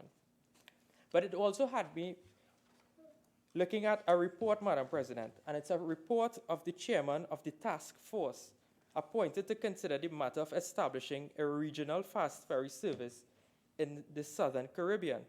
It's the 32nd meeting of COTED from the 16th to the 20th of May 2011. And the Trinidad and Tobago government, Madam President, at that time, they would have been the ones who paid the monies for this survey to be done. And if you would allow me to just quote, it says that the Southern Caribbean region is characterized by sea conditions which range from moderate to rough seas, which is sea state 5. Open seas are subject to westward equatorial currents and significant wave heights of up to 4 meters and 2-meter swells. The hurricane season, which extends from June to November each year, has a significant impact on sea conditions. So in order to achieve a 90% service reliability in the prevailing sea conditions, the study has recommended a 90-meter length overall catamaran with a passenger seating capacity of about 900, Madam President. But what did this government buy? The Galleons Passage is a 74-meter catamaran vessel. And this 74-meter vessel, Madam President, has a maximum speed of 22 knots. The TNT Express is a 91.3 meters in length with a speed of 38 to 40 knots. the TT Spirit, 97.22 meters in length, with a speed of 30 to 40 knots. So we bought a shorter boat with less speed. And the larger the ferry, Madam President, it would enhance the stability of the vessel so that it makes it more capable for sailing over bad sea conditions. And it would improve the ride, which is extremely important for passengers. Because you're not transporting 10, 20 passengers, you're transporting over 700 passengers. And we can see when an unsuitable vessel is being used to service the sea bridge, what will happen. Because we saw when they tried and they attempted to use the water taxi, it was unable to make the trip, Madam President. Persons were marooned in the dead of the night, in the middle of the ocean, Madam President. It was very traumatic. And then the minister described this Galleons Passage as a small coastal vessel. The TT Express are larger vessels. And when you go on the TT Express, Madam President, or the Spirit, the boat rocks still. And that's a larger boat than the Galleons Passage. So would you imagine what will happen with the Galleons Passage? And then I want to move on to the other point with respect to the ramp on the Galleons Passage. Hussein, I'm not too sure where you're going with your presentation. I ask you to reread the motion and to understand what are the core issues emerging from that motion and try and address that, please. Okay? Yeah, Madam President, I apologize if I was not making myself clear. But when I looked at the motion, it dealt with evaluation reports. And included in the evaluation reports would be the specifications of the vessel, Madam President. And these specs I am pointing out to the Honorable Senate are those that make the vessel unsuitable, which goes back to the direct issue with regards to the improper procurement process that was employed by the Interministerial Committee, Madam President. And I would like to make the point with respect to the ramp. And when I looked at the ramp in the vessel... But you just made the point, Senator Hussein. Yes. What I'm trying to get at, you're going off on a tangent into a lot of specifics about ramps and whatever else. You just made the point, very succinctly. And what I would say is, make your points like that, please. Yes. Okay? Having regard to what the motion is. Yes. Madam President, the point I'm going to allude to is that with respect to this vessel that we're purchasing, it's unsuitable for our conditions. Simply because the port currently, both the port in Port of Spain and the port in Scarborough, they do not have the capability in order for this boat to properly dock. And I say this because when I looked at a Trinidad and Tobago Guardian report, it's published on the 17th of May, 2018. It's entitled, Port Gets $8 million for Ancillary Works to Accommodate the Vessel. And if I may be allowed to quote from the article, it says that they're using the $8 million to put down some steel plates on the jetty to accommodate the ramp when it comes from the vessel and the installation of some piles. So the Minister of Finance would have alluded that there were 3 different bodies or individuals that would have gone to look at the vessel. And they were Lloyd's Register of Hong Kong, the Schulte Marine of Australia, and experts from UTT's Maritime Campus. And Madam President, after all of these rigorous checks, none of them could have advised the government that the ramp on this boat could not properly dock here so that vehicles would not be able to go on and off the boat, Madam President. After all of that. And when we look at the Galleons Passage, this company, Sea Transport Solutions, this is the first time this company ever built a boat of this size, Madam President. The Galleons Passage is the largest boat that this company has ever built. The second largest boat they would have built was the Pentalina, which is 68 meters. It's the fastest boat that they also built. All the other boats travel at 70 knots, 40 knots, 80 knots. But this boat in specific travels at 22 knots. But all of that touches and concerns the engine capacity of the boat, because that is the most important instrument on the boat. And I know the Minister of Works and Transport will agree with me. And there's little information on the engine. All we know, there are 4 oil engines the maximum speed again. But then the designer of the engine is unknown. The maker of the engine is unknown. These vessels require regular and proper maintenance. Is it that as part of this $17.4 million included, are we getting services such as maintenance and advice with regards to maintaining these vehicles? And is it that the parts are only available in China? Because if we remember, on the 12th of April, when the Galleons Passage departed from Honolulu to go to Mexico, en route to Mexico, the raw water pump on the starboard side of the vessel developed mechanical problems. NITCO advised that a month later, which is the 7th of May, Madam President, that the pump that they would have sent from Australia was not the suitable pump. They had to repair the old pump, Madam President. So imagine that the parts on this vessel have issues with, and the vessel has not even reached the Trinidad and Tobago. And how long will it take for us to get any parts? It's not like the minister could go in the bamboo and bring down any and acquire any parts for this vessel, Madam President. And I want to ask the minister that when the vessel was in Mexico, whether or not there were any deficiencies with regards to the vessel. Because I heard that there are auxiliary engines that were missing from the vessel after they were evaluated by the port security control. And I looked at what auxiliary engines could be on a boat, and it dealt with pumps, compressors, blowers for circulating fuel, and the fresh water and seawater used in cooling systems. So, Madam President, I think the minister needs, the Minister of Finance, the Minister of Works and Transport needs to tell the country whether or not there's an auxiliary pump that is missing on this vessel. I really am very sorry. Yes. But the fact of the matter is we are not debating the full mechanical workup of the Galleons Passage. We are debating what is set out here in the motion. There are times when you are tying in what you're saying with the motion, and there are times when you're going off and just giving information and statistics about the vehicle and parts. I don't need that. I need you to focus on the motion, yes. Okay? Yes. Thank you very much for your guidance, Madam President. And I say this because, Madam President, when we procured this vessel, it was obvious to the government that the vessel would have needed to travel from China to Trinidad and Tobago. So therefore, there were certain background checks that needed to be done on the vessel. And there are certain things, Madam President, with regards to the retrofitting of the vessels that I would like to make an issue of. Because I think that is important, because that was part of the procurement process.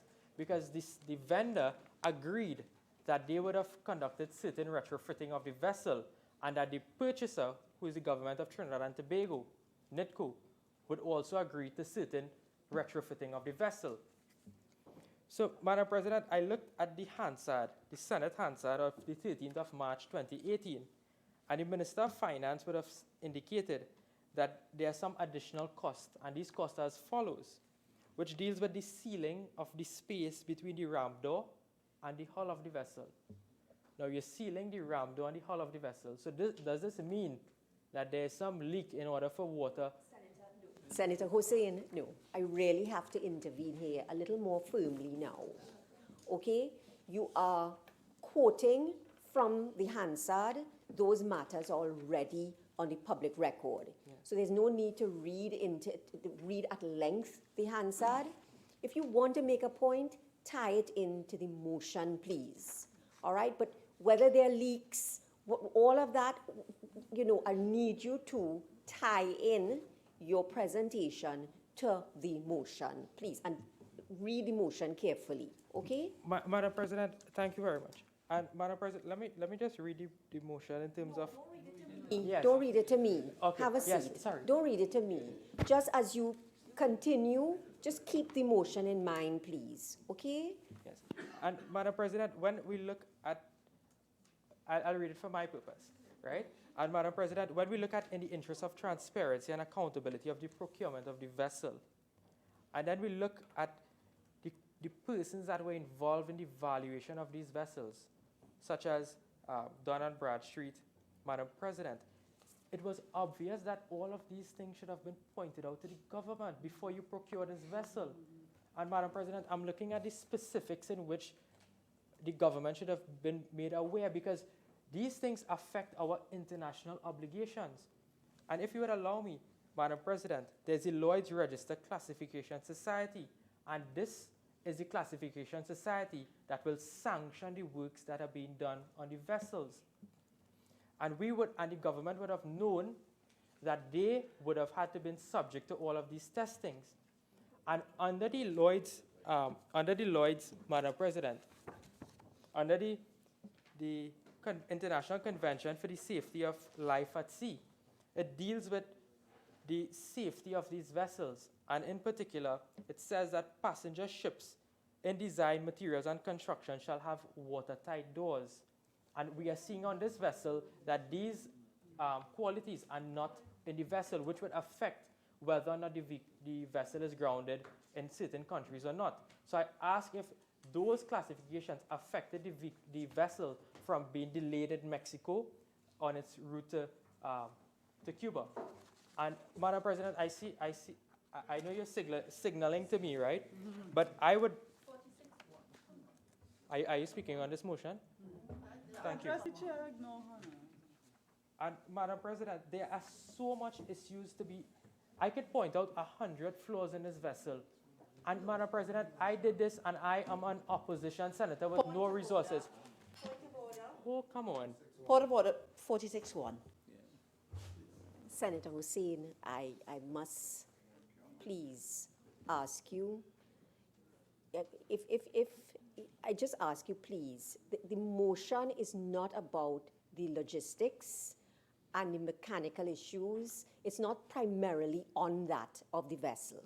So the motion is framed a certain way, and therefore your contribution must be framed a certain way. So I'm going to have to caution you, hopefully for the last time, about relevance. Okay? Thank you very much, Madam President. And Madam President, it goes directly to procurement. We say that the motion is about transparency. Mm-hmm. It's about accountability to Trinidad and Tobago with regards to the purchase of this vessel. And Madam President, it shows that this government is not coming clean and it's not being transparent about the dealings with this vessel. Because they gave the population an excuse that the vessel will not arrive in Trinidad because of certain outfitted works. And there's the embargo with respect to Cuba and the United States. Senator Hussain, I really have to ask you at this stage. Please take your seat. You're now starting almost to repeat what you have said earlier in your presentation, okay? And I'm going to ask you, you have a few minutes left. Tighten up what you're saying, please, in your contribution in terms of relevance. Madam President, may I ask how much time I have again? You have until 4 minutes past 4. Okay. Madam President, the only reason I raised the point with regards to the embargo. No need to go over all of that. Just continue. But if I may continue on the point of the embargo, simply not to say really, because, no, Senator Hussain, because no. the minister was allowed to. No, Senator Hussain, continue, please. Continue without reference to the embargo, please. Madam President, when we look at the cost of the vessel, let's look at the cost of the vessel then. The vessel cost this country $17.4 million. The opposition has information that this vessel cost $15 million, Madam President. And Madam President, myself being a lawyer and the other lawyers in this House would understand that I would just draw an analogy. When you enter into an agreement for sale with respect to land, for example, there's a forfeiture clause in that agreement. And it says that if you do not complete the agreement according to the stipulated conditions outlined in that agreement, you forfeit whatever deposit you would have made. In order for the the Grand Cacique Company in Venezuela to have purchased this vessel for it to reach this advanced stage, it would have meant that they would have had to pay some monies with respect to on signing of the contract, and then further sums would have been advanced throughout the contract. The point I'm making, Madam President, is that if this vessel was already being purchased by another company in Venezuela, then that amount of money would have been forfeited. And the amount of money that the government of Trinidad and Tobago would have had to pay would not be the full $17.4 million. Because according to shipping contracts, Madam President, the company can in fact go on and say, well, if we collected, let's say for example, 10 million from Grand Cacique, then the balance will be paid by whatever purchaser, Madam President. So this casts more questions on the actual purchase price. And Senator Mark hit the nail on the head when he said that this vessel has been in sea since 2016, and we're paying $17.4 million. Whereas in this case, we see that a brand new vessel cost $15 million, Madam President. So the point is that, will you buy a car that is used for 1 year for $100,000 when you could go in the company and buy a brand new car that was never used for $80,000, Madam President? That simply does not make sense. This government arrangement is without merit, it's without sense, and it's without due diligence, Madam President. And when we say 17 million US, this goes up to about 120 million TT dollars, Madam President. 120 million TT dollars. And it's not only $17.4 million that we paid for this vessel. There are other costs. Yes. Yes. You've spoken about that before, you know, in your presentation. As you wind up, I'm going to ask you to just refer to the motion, please. Okay? Madam President, the point I'm making is that with respect to the procurement of this vessel, the government would have known that they would have had to enter into other monetary arrangements in order to procure this vessel. And the other cost came up to about 2.3 million US dollars, which is about 14 million TT dollars, Madam President. Because you have to look at the legal fees that was paid. 25,000 US, inspection of the vehicle, US $27,000, valuation survey report that is before this House in this motion, 25,000 US dollars. And then, in order to bring the vessel here, 811,000 US dollars, Madam President.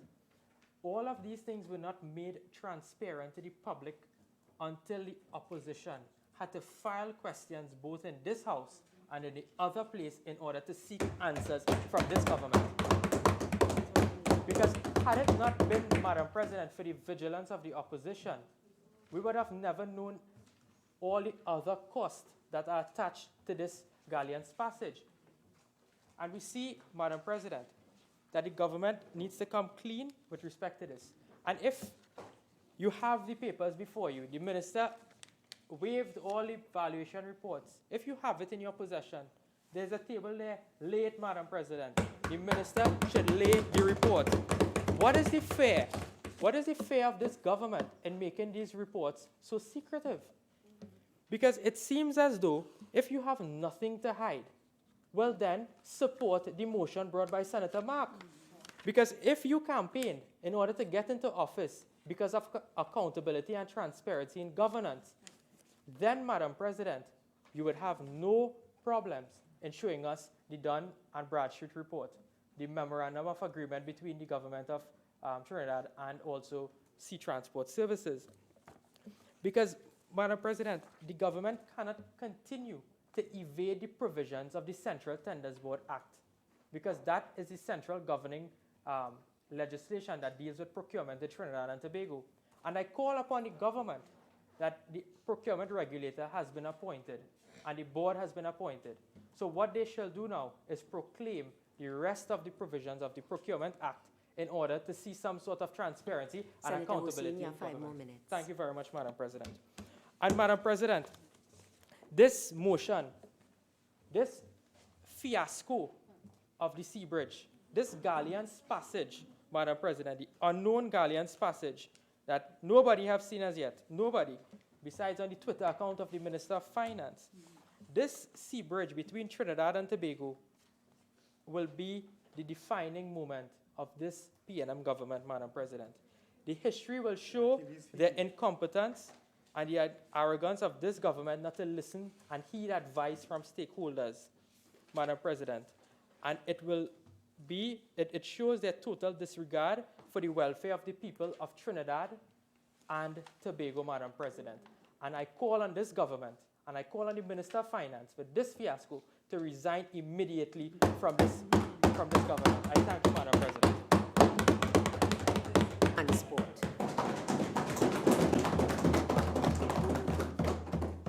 Thank you, Madam President.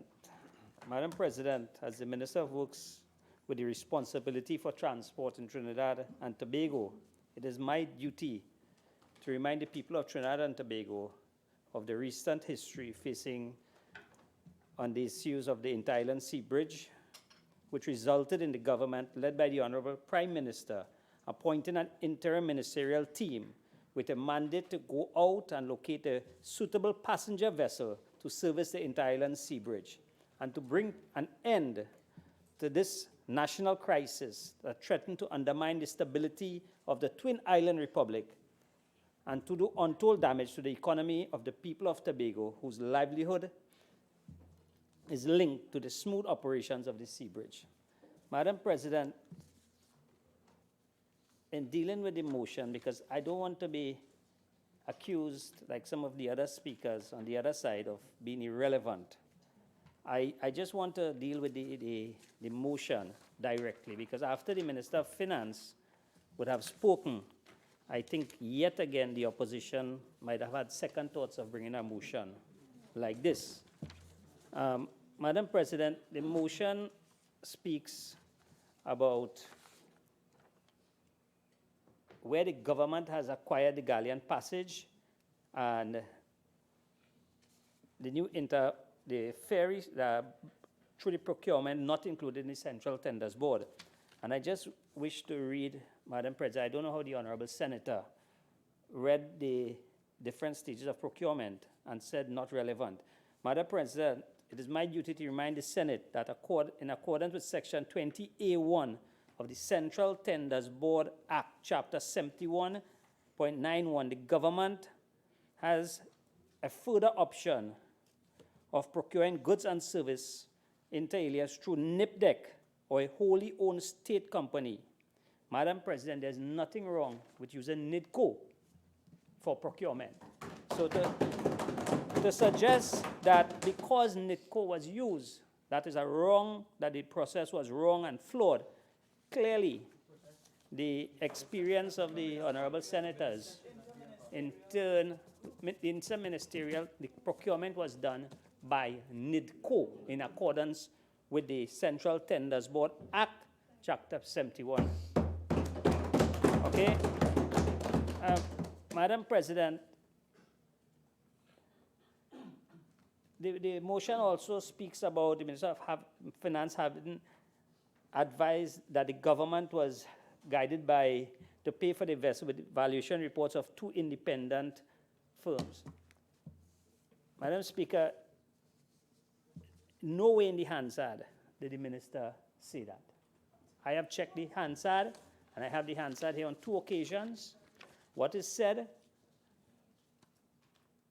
There was no direct cost of the valuation conducted by Oceanic Designs and Survey in November 27, since this came with a package of documents from the vessel arising from the construction of the vessel for its previous Venezuelan client.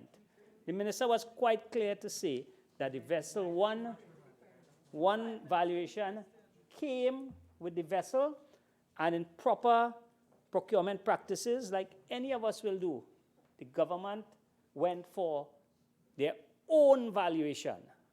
And their own valuation, together with the inspections from the different marine experts and the Lloyd's brokers and everybody, that is where the government was guided to accept the price of $17 million. So it is not correct to say again in the motion. So again, that's 2 parts of the motion that clearly is far from real facts and is, as the minister said, it's all fake news. It's all squirrel talk.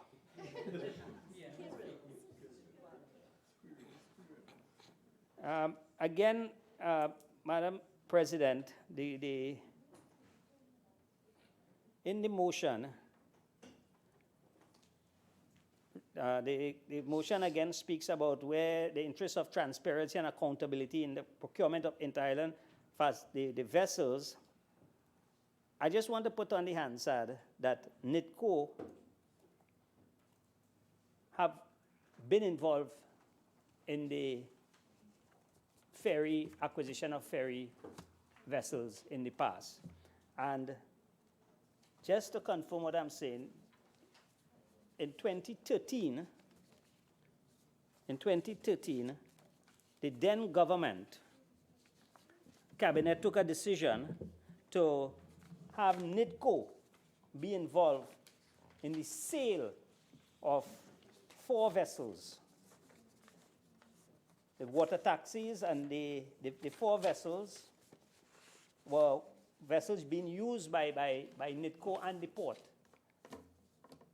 Subsequently, and for some reason only known to the then cabinet, removed that option, sent it back to the port. And it is so sad to say that we have vessels parked at the port, parked at a dockyard where we're paying something like $29,000 a month to rent. And these vessels have just been parked there because the Port Authority have not been able to sell these vessels.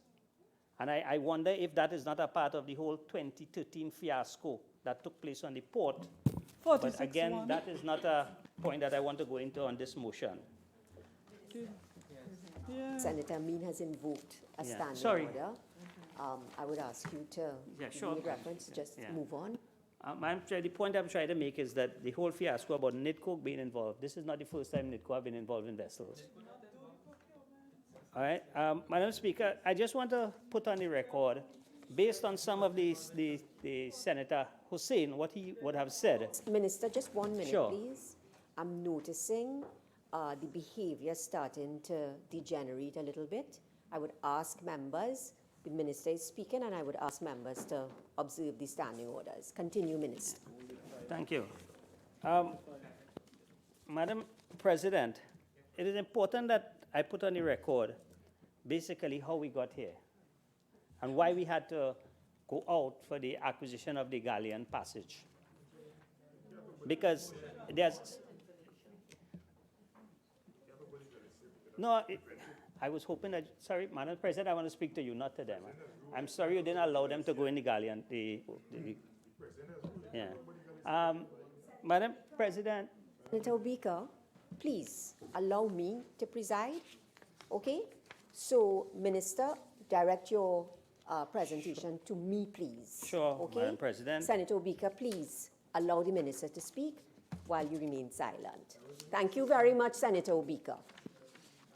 Madam President, in 2017, there was a problem on the port with the cargo vessel.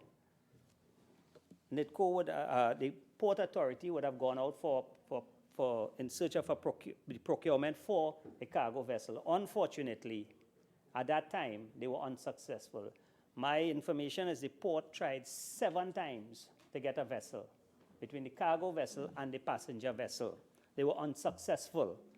During this period, the Port Authority recognized that there was a challenge with the passenger vessel. Both passenger vessels, the TNT Spirit and the TNT Express, were operating way below what was acceptable. And there was the threat that both vessels would have gone down at the same time. The Port Authority, with the approval of the cabinet, decided to go out then for a passenger vessel. And a lot of us don't understand the difference between the passenger vessel and the cargo vessel.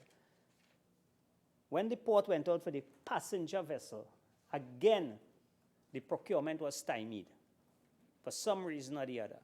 The port was unable to procure a passenger vessel. what happened then?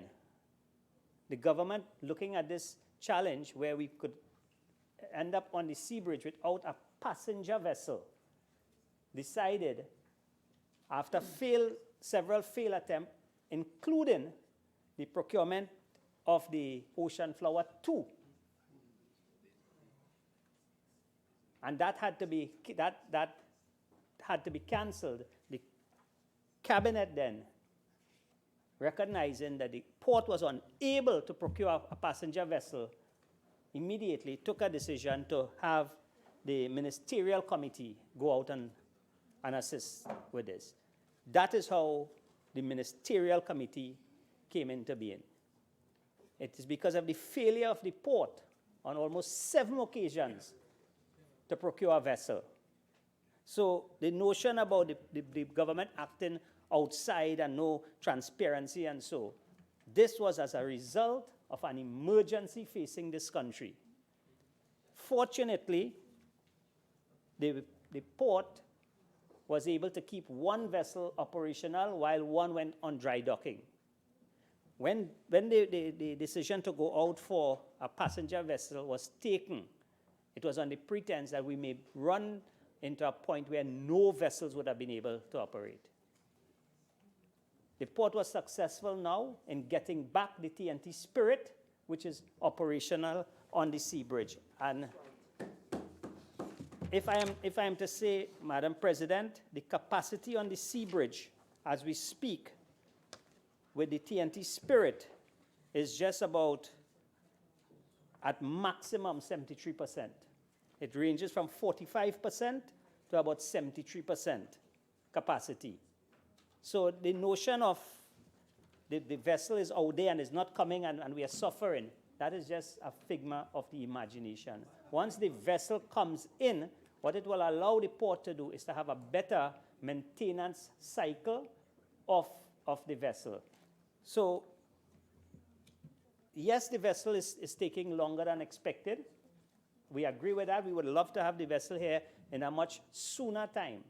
However, due to unforeseen circumstances, the vessel has not yet arrived, and NITCO is working with the seller of the vessel to have the vessel here. In terms of the valuation, and we have heard a lot about all these different valuations and so, I have seen these valuations, and I just want to assure the population that the valuation is done by reputable companies. This country has gotten value for money, and based on all the indications, when the vessel arrives here, the vessel will be able to go into service shortly. And we are hoping that for the July-August vacation, the vessel will be able to operate on the sea bridge. I just want to go back to some of the statements that Senator Hussain would have brought up in terms of the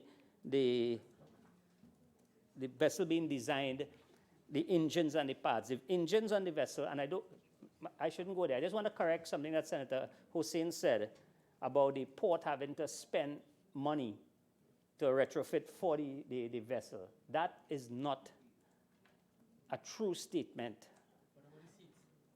The port has nothing to do with the seats on the vessel. The retrofitting on the port has to do with the fact that in 2014, a jetty was built at the port for close to $17 million. Unfortunately, they never took out the old jetty. So that is one of the reasons why the vessels that we use cannot be berthed where it's supposed to berth. So part of the money that is being spent on the port is to continue the work so that we can use the jetties that was built at a cost of about $15 to $17 million, and to extend some of the piers so that when additional vessels come, we will have space to work there. So these people who are advising on the vessel, they were advising on the suitability of the vessel. There's nothing that says that the vessel cannot berth in Trinidad. And so, okay. Madam President, this motion, after the Minister of Finance spoke, he dealt with everything in the motion. Everything in the motion. And I think Senator Mark, in the future, will learn that when he bring in a motion to come with the facts, because there's no facts that anything that Minister Mark said. Minister Mark spoke about the Senator Mark, sorry, Senator Mark. Oh, no, he was never minister. Okay. Senator Mark said, but anyhow. Senator Mark said that he's going to write the Australian government about the procurement. Madam Speaker, I sat in this house and went through questions about the Ocean Flower and the other vessel, and I heard Senator Mark say, and several of his colleagues, they're going to write the Canadian government about the Bridgeman and things like that. Today, Senator Mark said he's going to write the Australians. I don't know if Senator Mark wrote the Canadians, but I can tell you, as Minister of Works and Transport, the Canadians wrote me. And they told me that the company Bridgeman was a Canadian company because Senator Mark and some of the colleagues were accusing me of being Mr. Bridgeman. And that I own these boats and things like that. Where has that gone now? Where has that gone? All that and all the acquisition in today's motion will end up exactly like that. Because they're not founded in any logic and any proof. It is just something to go out there and create some panic because the opposition is judging this government by their yardstick. We don't do business like how you do business. All right? I can tell you, the boat that they have right now is before the court. There was a joint select committee trying to find this minister and this government in something. You know what it ended up? That their board and their people now is before the court. I wouldn't go there, Madam President. The motion, I know. motion, there's a motion. Madam President, I'm sorry for They aggravating left you all them, the process, but so you don't know I think anything they about walk it. into that one. So, Senator Mark, with all the nice things that you wanted to put into the domain, I think it fell flat today. Because the Minister of Finance came and he showed that all you were saying is really squirrel talk. All right? No proof, nothing at all. I could go into so much details about the port and boat, but it's not relevant to the motion. And I really don't want to be irrelevant. Just to tell Senator Mark that you could write anywhere. If it's one thing for sure, what happened with the Galicia is not going to happen with the procurement of any vessel on this side. As Minister of Transport, right, I am seeing certain things in the Ministry of Transport with helicopters from national helicopters where your procurement style costs this country millions and millions of dollars in vessels. Sorry, 46-1. We're talking, Madam President, I'm just talking procurement, and I am not going to keep them back. I am the procurement. But see, Minister, Senator, I mean, there is a way to invoke, a proper way to invoke the standing order. Minister, continue. Thank you.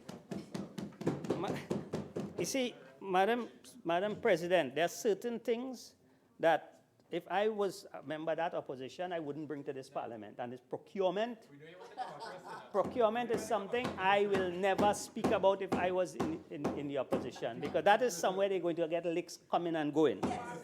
So I wouldn't want to keep this Senate too long. All I want to tell the people of Trinidad and Tobago, you have a government in power where corruption and mismanagement is a thing of the past.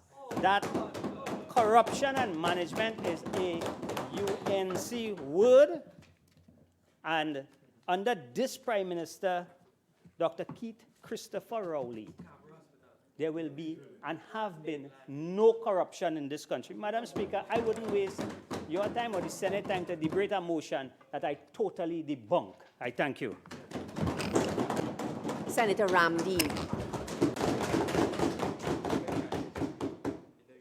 Madam President, thank you for giving me the opportunity to contribute to this private member's motion brought by Senator Mark, the contents of which has already been put into the Hansard. And having looked at the contents and the recitals in the motion and what the motion is aimed at, Madam President, it's a very, very simple matter that we are here about this afternoon.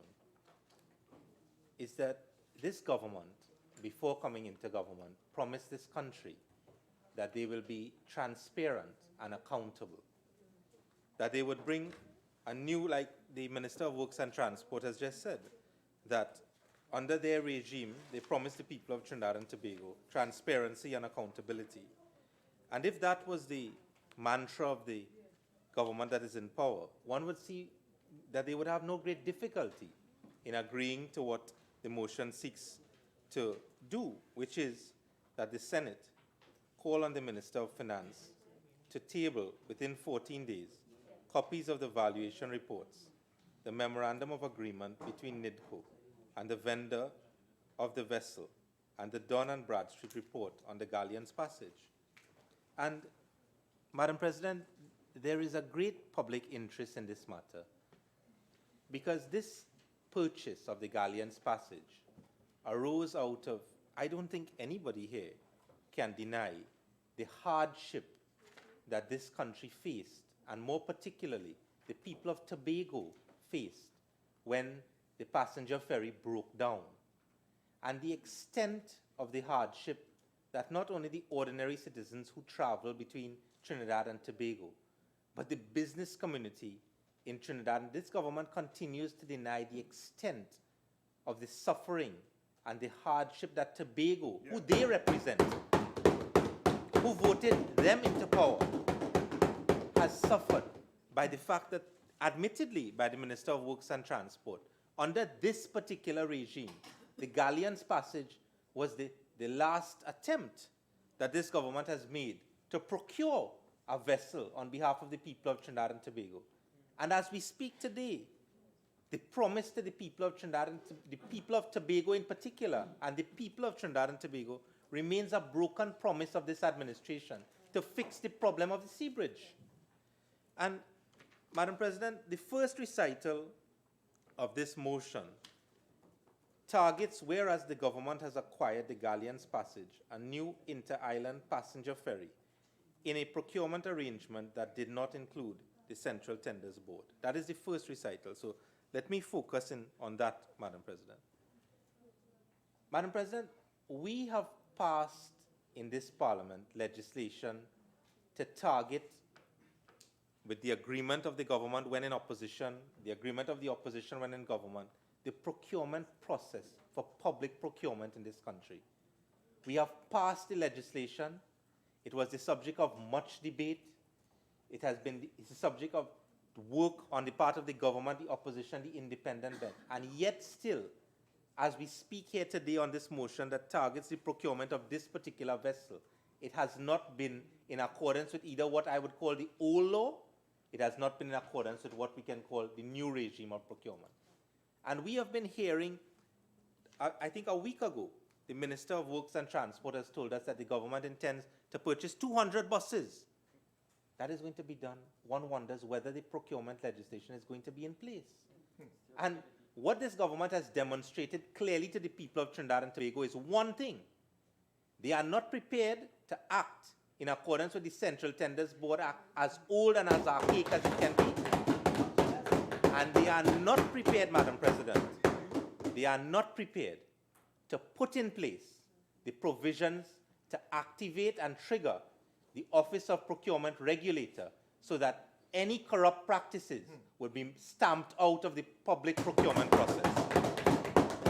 And if this government, because they can't complain about the support of the opposition on the procurement legislation, we brought it, it was their duty to implement it, and we would not be having this debate today on this motion, I am sure, if the government had devoted the resources to the Office of Procurement Regulator so that we could have public procurement in accordance with the Procurement Act.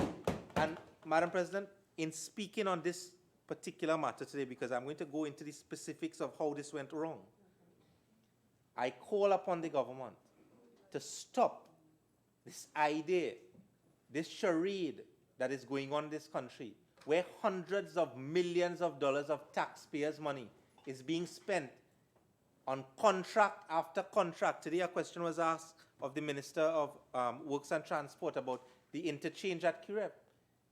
We are hearing about highways being built. 6 packages are going out on the point for there comes a time where you cannot continue to ignore what is your public duty to implement laws in this country, especially that particular piece of legislation.